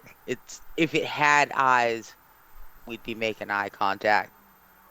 It's chasing me. It starts to sink down into the sand. It's heading my way. I'm the only person at the rocks. I can't just hand it off to one of y'all. Oh no, I get it. It's just because of the fact that I'm thinking I'm driving backwards. All right, and now there's a canyon cliff. I'm aimed towards town, so really my concern is that I'm going to crash backwards into the store. I'll sink before you get there. I don't know, but wouldn't that be funny? Backwards into the hole. Right, because either one or two things will be true. I'm going to crash into an already structurally unsound store backwards as fast as I can, a U-Haul truck, and I'm going to take it down, or a gravel, or the store will just sink into the ground because the graboids have loosened up the soil, and I will just drive backwards into a pit. Excuse me. Either way, there's a lot of options. None of them are particularly good for me, but I'm not particularly emotionally invested with Professor Quincy. I built him as a quick kill, as someone I could be like, and he dies. I don't care. Quincy's doing real freaking good today. He's just a mediocre white guy in his way right through this movie. Well, he's a mediocre white guy in the I 90s. What did you know. expect? He's just gonna fall upwards.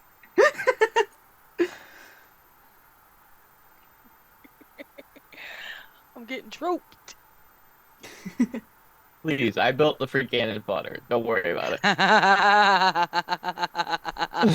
I love your cannon fodder. They've been so much fun. The Turn one around, guy there's I another didn't one. want. The one guy I didn't want to be cannon fodder ended up being cannon fodder. I know, I can't believe Jack Black I'm never so even got to wake sad. up all the way. I know. Never got to make the joke of being on my lawn. That's wild. A little bit. Granny just wants to shoot stuff. Well, I mean, Granny's senile anyway. We can't forgive her for that one. She's not senile. It was a conspiracy. It was a conspiracy. You have my axe joke soon. Yes. That she approves of you, not like her son-in-law. That conniving, malicious, no-good son of a gun. If it weren't for that son-in-law, she would have never been sent to the home. Never. Flossie, I got a question. Is there a son-in-law? You know, you would have to ask the orderly and the nurse to find that one out. There might be. I'd probably have to roll dice to figure out if she had a son-in-law or not. Because I can't tell which is funnier, if Flossie's telling the truth or if she ain't. Okay, so here's the way it works. The orderly says no. The nurse says yes.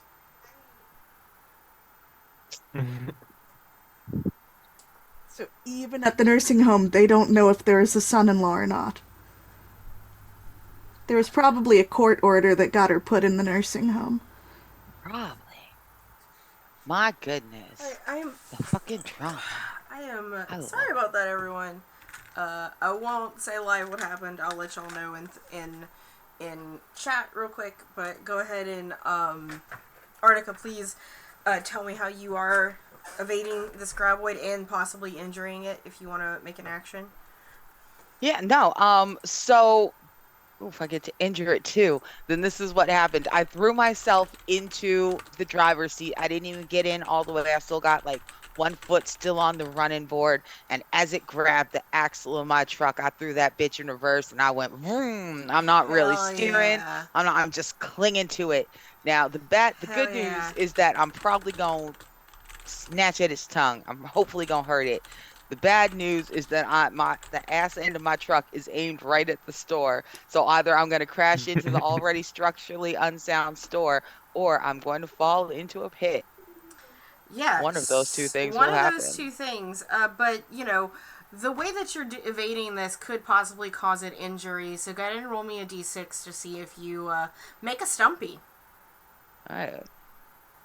Yes, I make a stumpy. It's a 6. You don't understand. We were just talking about how I built this dude to die, and he's been failing upward in the most perfectly mediocre white dude in my 90s movie way possible.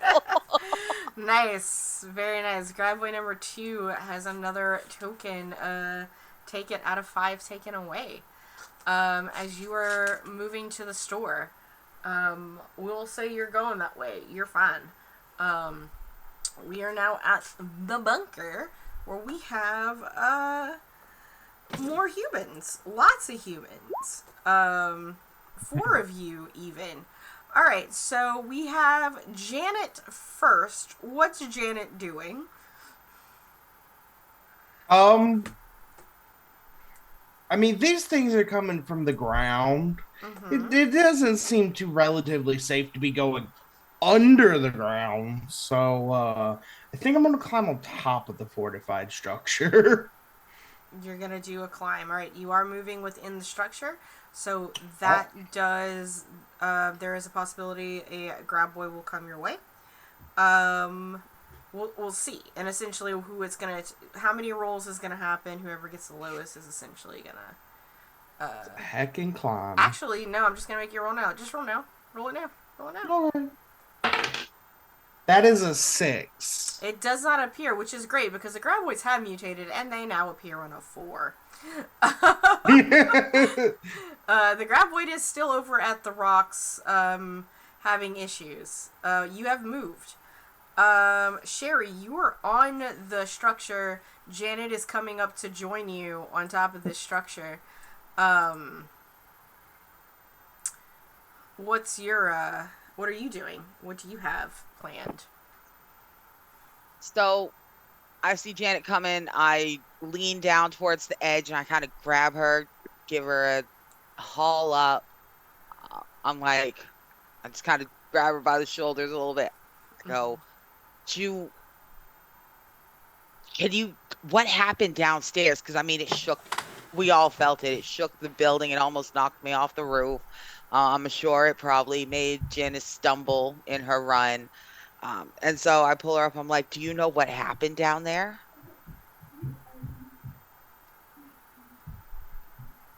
Worms. Giant fucking worms. I don't get paid for this shit, but it's fucking worms. Now, y'all, my girl Sherry was ready for just about anything. Mm-hmm. She was, maybe this was the rapture. Maybe the Lord was testing his strongest soldiers.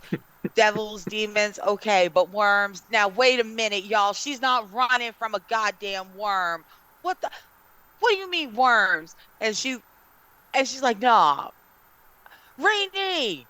And she slides off the roof as she heads down into the bunker. Now she has to go check on Rainy. What the fuck is going on? What they mean worms?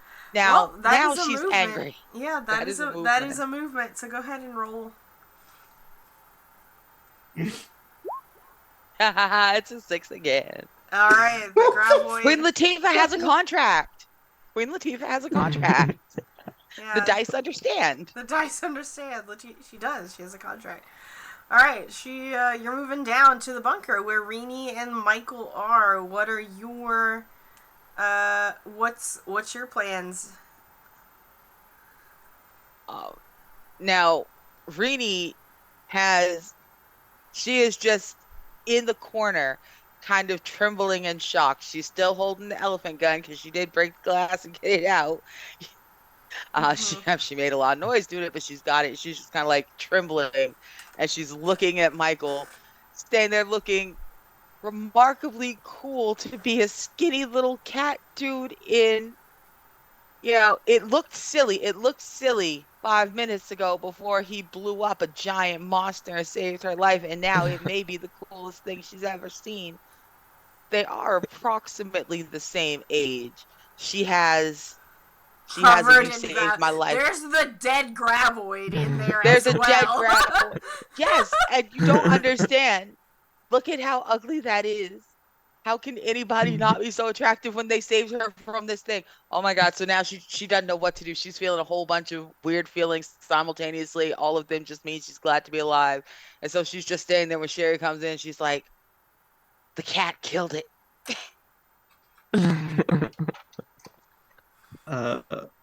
Michael is oblivious to this entire existential crisis, and is having one of his own because he has been through a baptism of blood, and he has come out the other end a changed person. It's just it reeks. It's so smelly. Janet can smell it from the roof. And I think he's going I think he's going to go hunting, kind of hopped up on a confidence that this man should not have as he heads towards the rocks. He's gonna move towards the rocks. He's like, fuck this shit. I'm going for the next one. Are you bringing the flare gun or something else? No, I think he'll take a bigger gun. Okay, you'll take a bit. I'm not gonna list off what the type, the most It'll famous. be like a shotgun or something. Oh yeah, I don't know. You could, Rini. Would you like to? She will hand him the elephant gun. She'll just kind of like offer it to him, like, all right, well, obviously, I mean, I guess you got it. You can have the elephant gun. It is meant for elephants. So, excuse me. Since you're moving, go ahead and roll for me to see if that graboid is gonna come for you. It's a 1. It is. It's gonna come for you. You have the elephant gun. Let's see if it grabs you first and foremost. Alright, ready? Alright. Yep. Rock, paper, scissors, shoot. And open. Oh, I lose. It that's lashes delicious. onto you, but you have this gun. Go ahead. Try to defend yourself with it. The 3. The gun goes off. It's very loud. And here's the thing about this gun. You don't understand what you just picked up as a gun goes. Because the gun goes off and the kickback from this weapon is so monumental that you are flung off of your feet. And the gun falls out of your hands as you were whoop into the ground. Your remaining character, Jessie, losing her second friend. Rini, you have a roll or a turn. What do you do? You're muted. I am muted. Mm-hmm. So she has just handed the gun to this wonderful cat boy, this anime savior, this Sailor Moon Artemis of a man. He's gone. And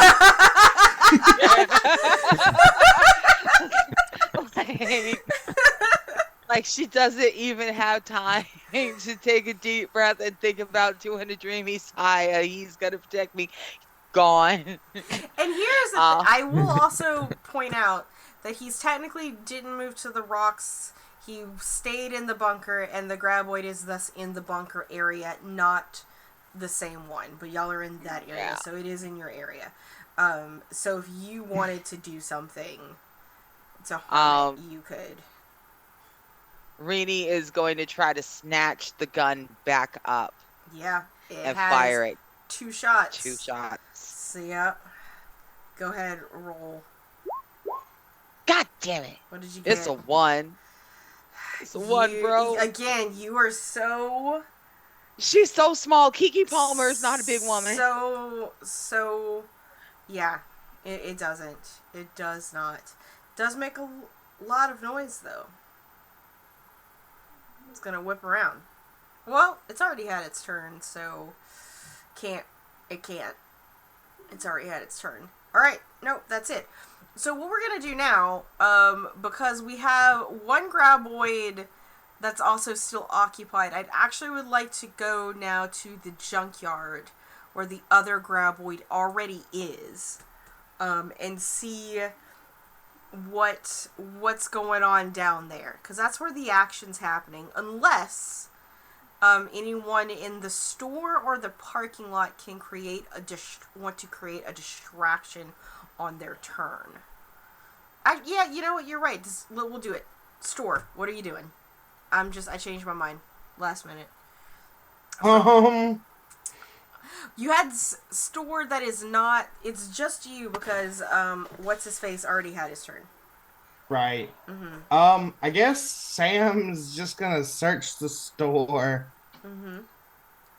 and just look for something that might be useful in case of giant crab or a giant worm You do creature. notice that the infrastructure of this store is not going to hold up. And next round will collapse. Okay. Yeah, he's But smarter you still than that. can search for it, but you would move. Probably, for sure. Yeah. Yeah, he's gonna.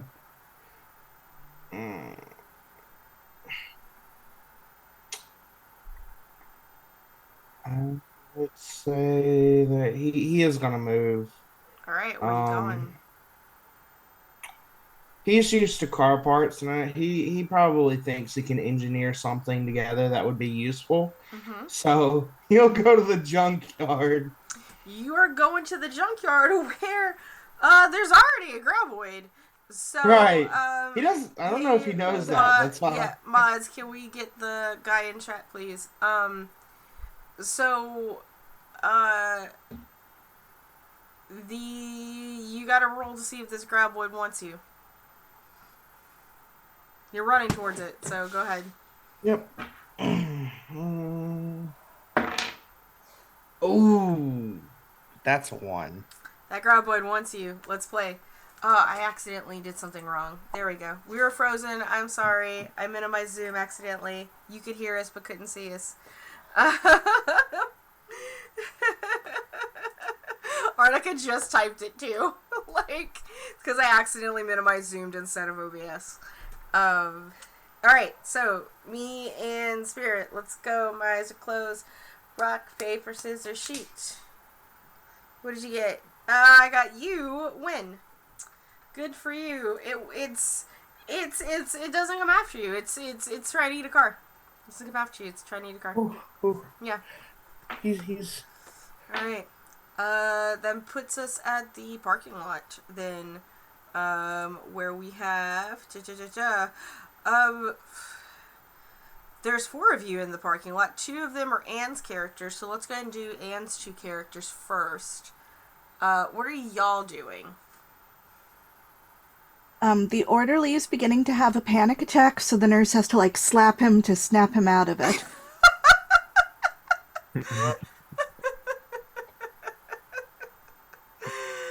And that's what y'all are doing, just making a ruckus?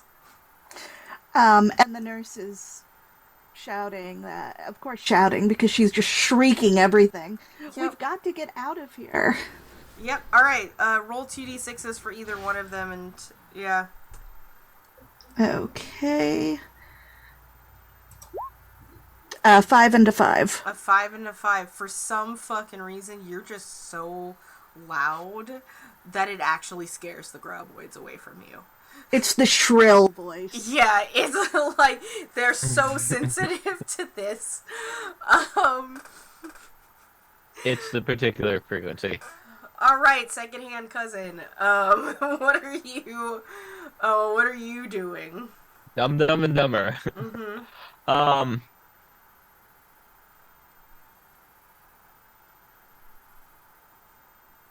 I think he wants a gun. He wants a gun? So he's gonna move to the bunker. He's gonna move to the bunker. There's the possibility of attraction of a graboid, which is probably the one that's at the bunkers. So go ahead and roll, please. Since you are moving. 4. Guess what? They appear on 4s now, so... Yeah, I know. They appear on 4s, so let's, I'm gonna move my roll 20 over. I'm gonna move my game over. Alright, and go. Rock, paper, scissors, shoot. I win. I got scissors. So, as you just come in, you probably didn't realize there was one at the bunker. And, you know, there's your cousin's banjo just being held by some lady on top of the roof. And that moment you think, oh shit, because that worm is there. How are you?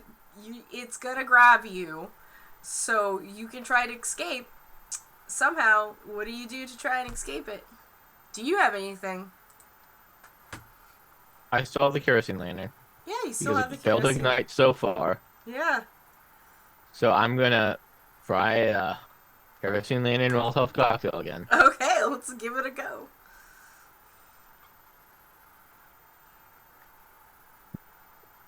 Ah, crap. 4. Let me roll that again. I got another dice here. Mm-hmm. 3. I'm warm food. Well, as somebody goes and runs to the bunker again, this worm just slumps you down. You're just... Goodbye. You tried. Janet and... and, Queen Latifah, sorry, I can't remember the name. Remember Janet, though. I'm Sherry. Because Janet there's and no better Sherry. name than Queen Latifah. Yeah, was that Ert or Ernie, by the way? That was Gert. Ert, that was Ert, so Ernie Ernie's is... the only one left. Ernie is the only one left. Ernie's the only one. Like, we have, like... This is an interesting people of who's still alive. Like, everyone has at least one. Like, alright, that being said, we now get to the junkyard where there is a graboid already there, so it doesn't need to appear. Wait, Jesse's. Oh, still I'm left. sorry, you're right, Jesse. Go ahead, Jesse. You still have a turn. That's right. Did the graboid move to the parking lot, or is it still at the bunker? It's still at the bunker. He was moving to the bunker. I'm just gonna leave him at the bunker.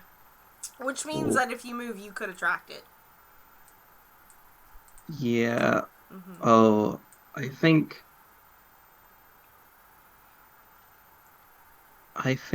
Jesse's going to move to like her car and see if and just kind of search it to see if there's anything at all she could use. Alright, go ahead and roll a d6 for me. We appear 1 through 4. It's a 4. It's a 4. That graboid is now in the parking lot. There is no question about it. And it's like, here's the thing. This graboid, I think this is the graboid that has, in fact, eaten all of your friends. It's got a taste for anime at this point. Same guy. It's got a vendetta, it sounds like. Let's go for it. Eyes closed and ready. Rock, paper, scissors, shoot. Oh, You I got win. paper. You win on that one. How do you avoid this graboid that's now in the parking lot? I think Jessie has the other end of the mop still, Mm-hmm. that she broke off and is just kind of jabbing at it to keep it away. With what she has left. Alright, cool. Alright, let's now go to the junkyard where we have 2 people who have not had a turn. And that is Granny and Ernie. Miss Flossie and Ernie, what are y'all doing? So Miss Flossie is like waving her gun around in an incredibly irresponsible manner, and she's like, "We need the high ground, Sonny, to the dozer!" So she takes off towards that dozer. Alright, you're running, which means that's a move. So let's see if... Roll a d6, please. 3. That graboid is gonna grab Granny. So Granny, as that tentacle wraps around your ankle, what do you do to defend yourself? Blast it with the gun. Blast it with a gun. Roll, please. 5. That is a success on that particular graboid. It's a gun, so I'm gonna give it 2 injuries on that. And you were let go. You were injured. You have an injury, so that means on ties I win. But you were let go in your movement, and you start limping to the dozer. Ernie. I'm heading off to the dozer because I don't have any better ideas. But you're just running. Alright, Yes. let's see if,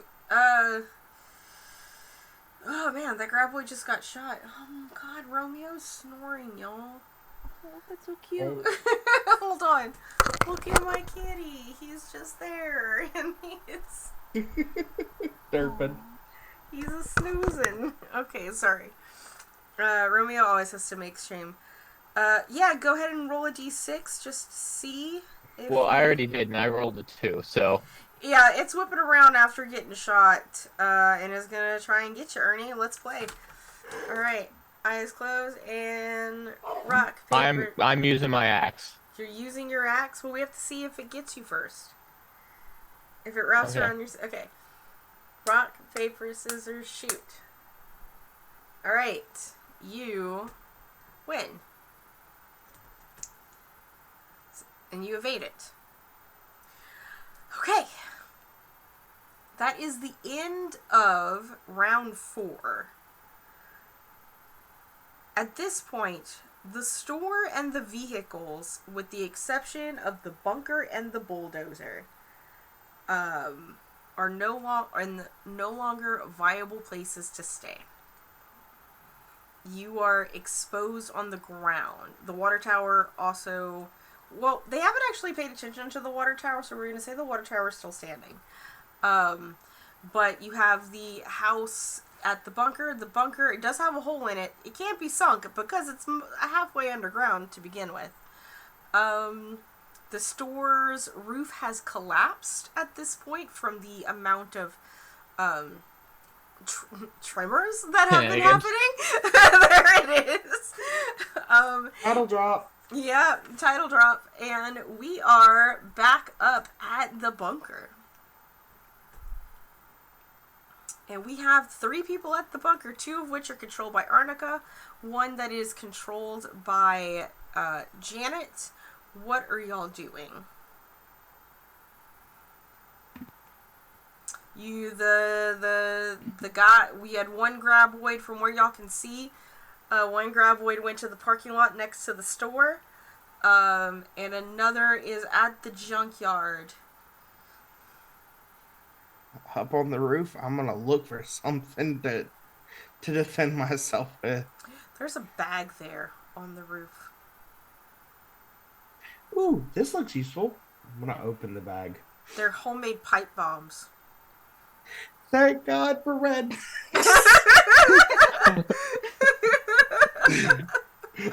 Yeah, I'm gonna take a couple of those. Okay, you take a couple of pipe bombs. You are on the roof of this thing. That is movement. Go ahead and roll. Let me see if there was a mutation at this round real quick.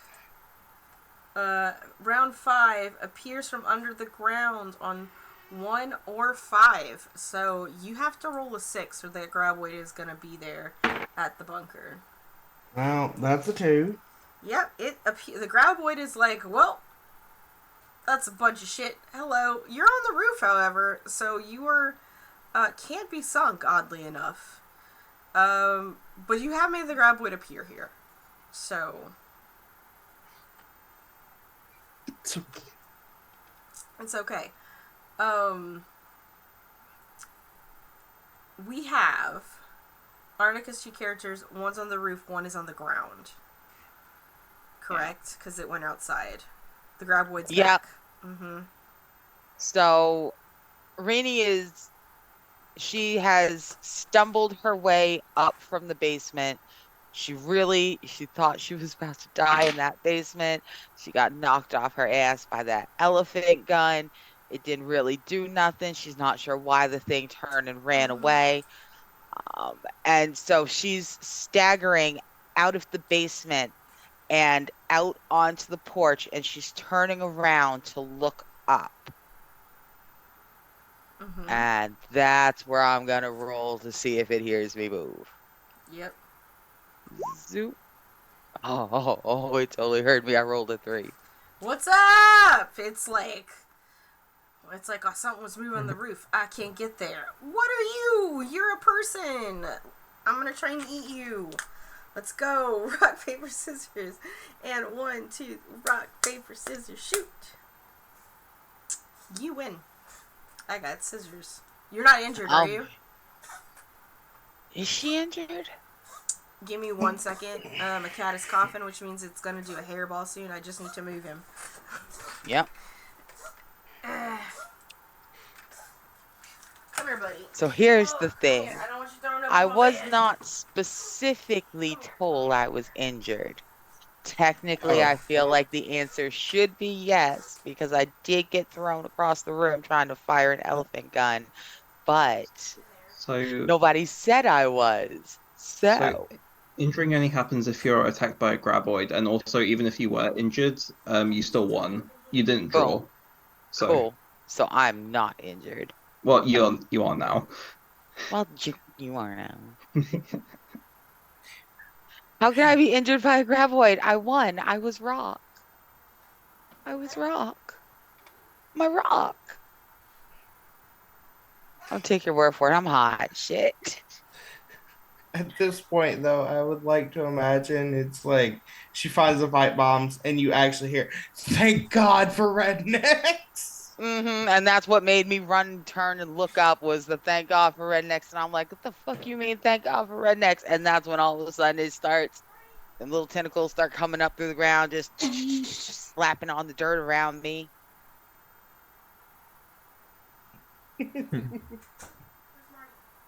But you know what? When Val gets back, I'll roll and I'll have Queen Latifah try to grab her by the back of her shirt and yank her up. That's what I shall do. I just gotta get down now. Hell no, stay on the roof with me. We will be roof people. This is our home now. We are the people of the roofs. We And wait for the rains. I'm also been waiting the entire time for the dehydration reference, but nobody stayed in the rocks.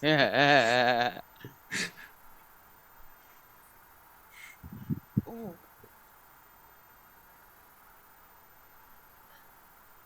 Stuck in a tree. Looks like he died from dehydration.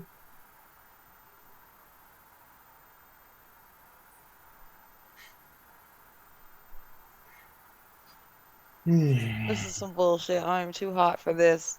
It's like I'm in Nevada myself. I'm in Maine. What the fuck? We're heat sensitive. Okay, I'm done complaining. I'm not done complaining. I love complaining.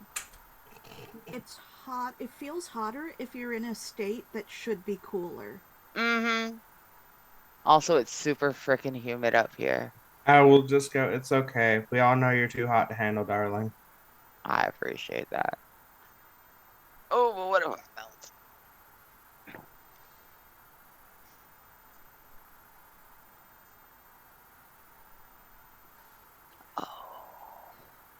So, for some flavor text, as they are getting to the dozer, Granny is regaling the off-brand cousin stories from her own combat experience that he probably recognizes from movies, like really popular movies, but Miss Flossie is recounting them as if she were the protagonist of them. Oh Of no, Miss course. Flossie, were you the nurse in MASH? Okay, She was everybody's Hawkeye. fine. There were multiple She's things I Hawkeye. immediately had to check because I'm left cat sitting Yeah. while I'm doing a live stream. like, oh, there's an open door and there are 2 cats in this house now and only 1 is accounted for. Whoops. Now 2 are accounted for, so we're fine. Okay. Alright, so, Rinny, you succeeded in your rock, paper, scissors, correct, to not be grabbed. So that's good. So everybody in the bunker went, so that means we're down to the parking lot. Nope, Queen Latifah did not go. No, that's right, Queen Latifah did not go, and neither did the Sam at the store is next. Sam Neill at the store is next, right. Alright, so Queen Latifah, let's go. So, Queen Latifah is going to, Rini's frozen, the graboid little tongues are whipping around her, but they haven't found her, and so I'm going to roll to see if I can grab her by the back of her shirt and yank her up to the roof. No, I rolled a 3. You rolled a 3. Sorry. You don't yank her so, yeah, she's gonna lean and she's gonna try, and I'm just not tall enough. She's just a little bit too short. Yeah. She is just out of my reach. Yeah. Yeah. What's Quincy doing since we're on you? Um, Quincy has he's been white knuckling the steering wheel. He's not really paying attention, and he has absolutely just smacked the back of the U-Haul into the corner of the store, which was already trembling, and it just makes and it just gives a mighty groan, and just boom, that back end of the store just collapses as he hits the front corner. Mm-hmm. Roof goes boom. It is an It's almighty a lot of fucking sound. noise. It's a big sound. It's not the type of sound that graboids are attracted to type of sound. It might be the type of sound that might scare graboids away. So if you can actually make a roll for me, and I'm actually going to reverse it. If it's a 1 to 4, the store will be safe until the unless somebody for the rest of the round. Okay. Moving to the store would be safe. Yeah. That's so funny. Yeah, no, it's a 5. It's a 5. Mm-hmm. Great. That's exactly what we wanted. Like, it's is. a 1 to 5, right? Because they were appear in a 5. This is their disappear in a 5. So, because of that sound, the graboids are now scared of the area that is the store. So if anyone moves to the store this round, so unfortunately not the bunker people, but that does include the parking lot people and the junkyard people, you will not attract the graboids' attention. That's what I'm going to give with that, because that is canon. So, that being said, we're in the parking lot. We have the orderly and the nurse and Jesse, who's injured. Shirley and the nurse both want to run to the store to try to find something that they can use to fight with. Okay. Y'all can run to the store. Y'all will be fine there. You won't attract attention because of the noise at the store. The store is collapsed because of the truck and the Tremors. But there is stuff outside. There is there's a riding lawnmower, a crowbar, and 2x4s, splinters of 2x4s everywhere. The nurse takes the crowbar, the orderly takes a 2x4. Alright, cool. There you go. Jesse, what are you doing? Jesse moves to the store for like safety in numbers, and I guess will arm herself with the lawnmower. You have you're just gonna get on the lawnmower. Yeah. I love it. Excellent. Okay, Sam sees all the people running towards. His name ain't even Sam. His name's Quincy. Quincy, I know. Sam Deal. Yeah. Quincy sees all the people running towards the store, and he kind of wiggles half out of his seat just enough that he can, jump around. It's the bravest thing he's done all game. Is he gets out on purpose and he unlocks the back of the truck so that these survivors can access the truck. And then he gets right the fuck back in. Nice. All right, that is a thing that can be accessed. Yeah, because it hasn't collapsed yet because they haven't gone after it. They went after the parking lot vehicles. Yeah. Specifically, the actual Sam, who is now in the junkyard, which is where we're going next. We're in the junkyard. There's 3 of you. There's a graboid already there. So, the 3 of you can do stuff. Granny, you are injured. You're on top of the bulldozer, so you're out of reach currently. I say Granny, Miss Flossie. Miss Flossie, you also have a gun. I'm assuming Flossie's gonna shoot. That's 3 bullets out of 6. I'm assuming your revolver has 6. So go ahead, Miss Flossie. Shoot. It's above ground. It's not underground because it's been eating y'all. So go ahead and shoot. Yay! I rolled a 6. You rolled a 6? Guess what? How do you kill this graboid?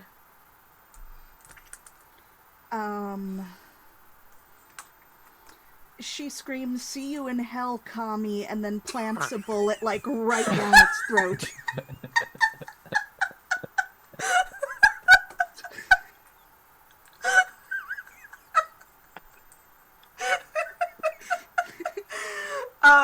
Yeah, it's this... It turns at just the right angle, and you had already shot it, right? Like, it had already taken some injuries, and Granny Flossie, you are a marksman, because you're able to just repeat the same shot. And, you know, it's a 90s movie, we can do whatever the fuck we want, and it goes into the same hole, which just continues to push the other bullet, and thus the shrapnel, throughout this graboid's brain. It doesn't explode like the other one does. It just roars and just flops on down. Ernie and Sam, Granny, who has a gun, has killed one of these monsters. What do y'all do? He nods, maximum effort. Is this just weed? X-Force! What? Sorry. Ryan Reynolds was a child in 1990. I know he was. I know, but This is funny. I couldn't help I Deadpool know. references. I guess he can see, like, the mass collection of people that are now gathering where he just left. So that seems like a good place to be. He's just gonna run to the store. Run back to the store. It's like, oh, Granny's got this. Runs over. Respect your elders, whippersnapper. Ryan was like, just start chucking Crystal Pepsis.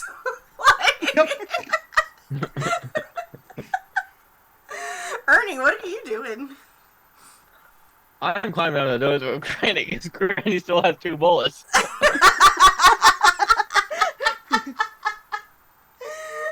Excellent. I got a bad leg, Sonny. Help me down.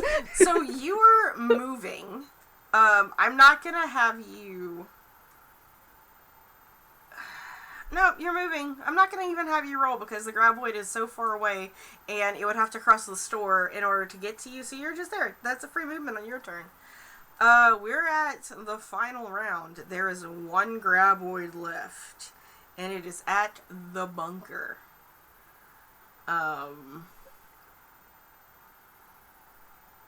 Alright. So, problem is, it's not just at the bunker. It's at the bunker right underneath me. It doesn't know exactly where I am because my roll was just good enough. But the second I fucking move, I can't get to the roof. Queen Latifah, who is the tallest person up there, already reached for me. Can't make it. Here's what's up. I got Because, you know, both of your characters there, and you have Janet, who has found the pipe bombs. Oh, I gotta move. It's just not a great one. Yeah. It's a super dramatic one, though. And so, Reenie's gonna look. And she's gonna look up. And she's gotta look down. And she knows, man. She knows what's about to happen. And look, now, one of 2 things can happen. She can die. Or she can take it with her. And so she goes, give me 1 for each hand. Give me 1 for each hand. And she holds up her hands. Queen Latifah screams. She's like, are you fucking kidding me? And he's like, no. Give me 1 for each hand. So, what I'm hearing is you are going to choose to fail rock, paper, scissors so that the pipe bombs can go down with you. Yep. 2 of them. 2 of them. I got for each 2 hand. pipe bombs This for is you. what, yeah, no, this is what I'm going to do. For each hand. If one of these goes off, you definitely win. So what I'm going to do, you're going to make the noise, and it's going to grab Rini, and it's going to take you down. Roll for each pipe bomb to see if they both go down, if one or the other goes down with you. All right. We're gonna roll 1. We're gonna roll 2. Yep. So one of my rolls was a 1. The first pipe bomb sails through the air. I reach for it. I fumble it. My hands are slippery. It's got me by the ankle. It's digging into my flesh. I'm slowly being pulled down, but right as my knees hit the dirt, as those jaws come up around me, that other one, Janice throws it like fucking Babe Ruth. It hits the pocket. It sinks in, and I look up at Sherry. Rainey looks at Sherry, and she goes, "Get ready to run." And in her back pocket, her only personal item is the lighter. And as she is yanked under, she strikes the lighter, sets off the bomb, and she and the bomb disappear. It's gonna be big! It's gonna be big! Janet and Sherry, y'all decide to just essentially jump on the other side of the trailer to avoid the explosion. The rest of you, from where you are standing, see as and hear this explosion goes off. Everything rattles and flesh just a flesh volcano into the air as Graboid Flesh and Rini are just thrown about. If you are in the bunker area or the store area, I would even say, or the parking lot, you are covered in Graboid Flesh. But congratulations, as all 3 Graboids are now dead, with a total of 1, 2, 3, 4, 5, 6, 7, 8, 9, 10 survivors out of 15. Only 5 people had to die. Those are exquisite odds. Exquisite odds, right? Very good. So for those of you who have survived, let's do a little epilogue on what does life look like after. And here's what's up. Walter Chang was there the entire time and he never died. And that's what he named them. Graboids. They named him. And then they ate him. Sorry. Sorry. Not this canon though. But he names them. Nope. But yeah, we're gonna go. Let me look at. I just want to look at the overlay in OBS. We're gonna go to the least survivors to the most survivors. So, least survivors, we have Ernie. I believe only has 1 family member alive. Ernie. Yeah. What does life after perfection look like for you? I think Bert loses the bunker, what's left of it, to Reba, and Bert and Ernie become close. Yeah. They probably go to Mexico together. They move in together and start a show on a street. There you go. You don't have to worry, because in 1996 you will be called again, and in 2001, and in I love this franchise so much. Alright, well, Ernie. Not bad, Ernie. Not bad. Jesse. Jesse, what does life after perfection, after you lost your 2 best friends, look like for you? Jessie goes home. Yeah. And then home is not the same. So she moves as far away as she can. And she never talks about this day ever again. I have a question. What does that... Yeah. What does very far away look like for Jessie? Where is that exactly? I don't think she has the means to move abroad, so it's probably on Like, I imagine originally they were from California, so she moves East Coast. East Coast. Yeah, lucky for you, there hasn't been a franchise movie yet with No. on the East Coast. If you went to Canada, however, there is anyway. Why? Why is there one in Canada? There's a Canadian one. Through the tar sand. Yeah, yep, in the tar sand. Sam and Janet, what does life look like after perfection for y'all? One of you is a local. Yeah. Who has now a lot more junk to cobble together and work with. I mean, Sam probably is just goes back right to his normal daily life.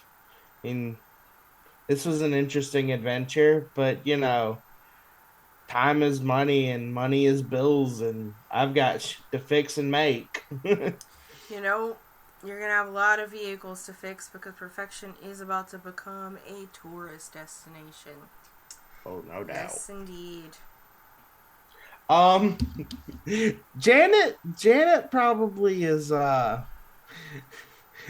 somewhere in some padded cell in like North Dakota.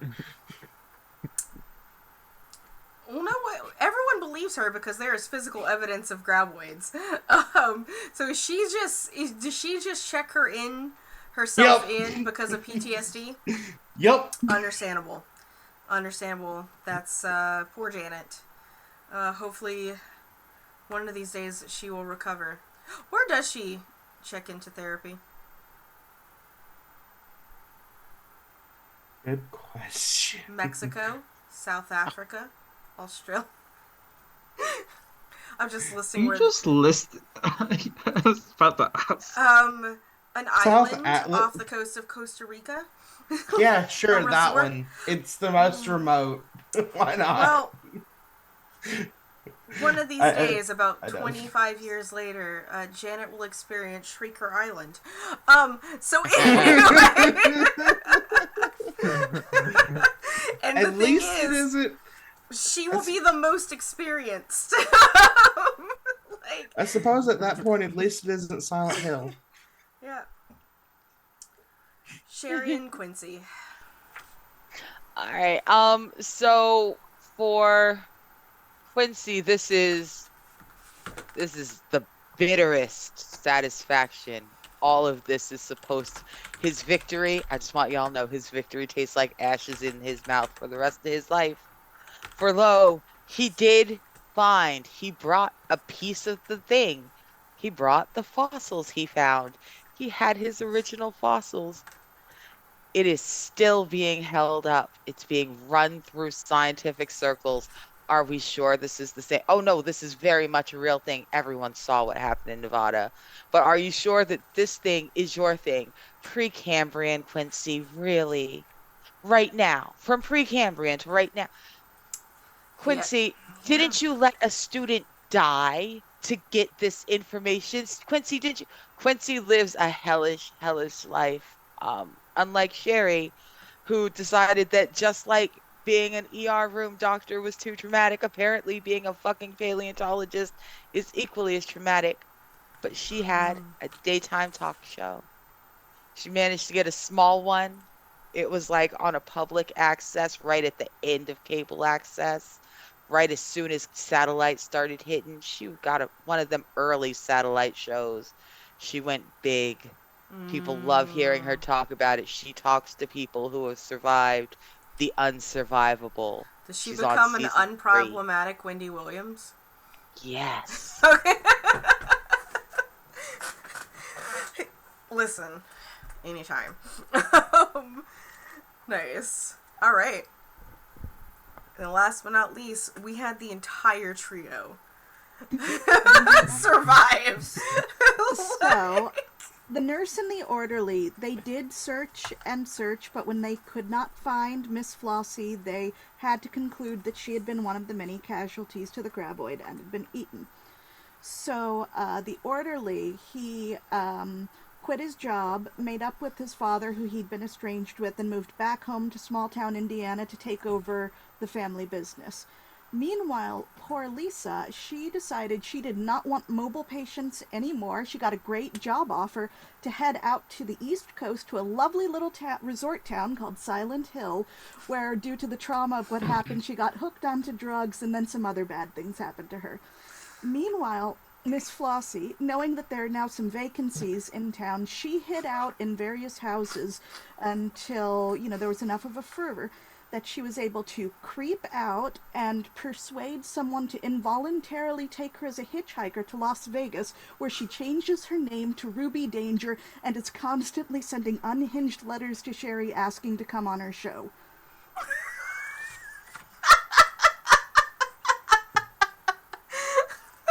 It's hilarious. Sherry has like 3 people trying to track down Ruby Danger because there are just enough details that make it obvious that whoever Ruby Danger is, she's a survivor of that day.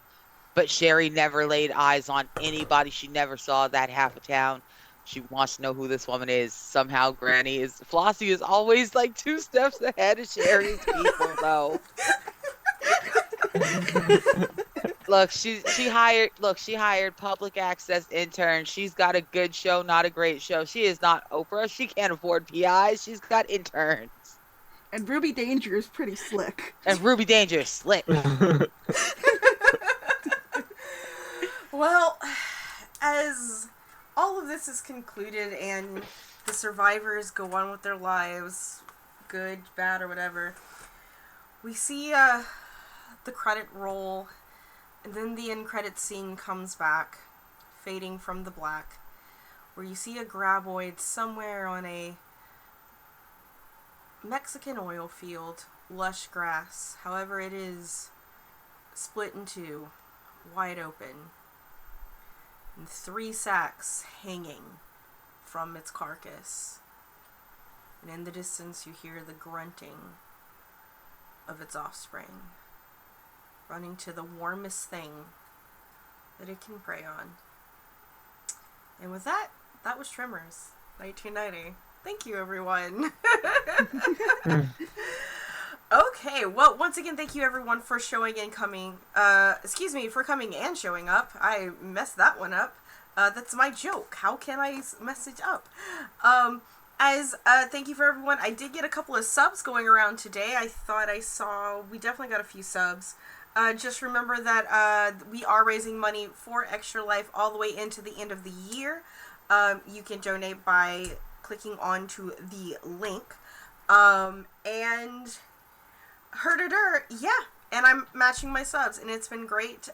We have one more game tonight at 4 o'clock PST, 7 p.m. EST, where my friend Jin will be running some Monster of the Week, which is just my favorite game, like, I think ever. It's so good. Running some Monster of the Week for our last game of the weekend. Be sure to tune into that. As far as what I am doing shortly, you can find me over at Sword and Key every other Sunday, so a week from today, playing some Brindlewood Bay, and we're gonna conclude that fairly shortly. And then, Arnica, can I talk about the other thing?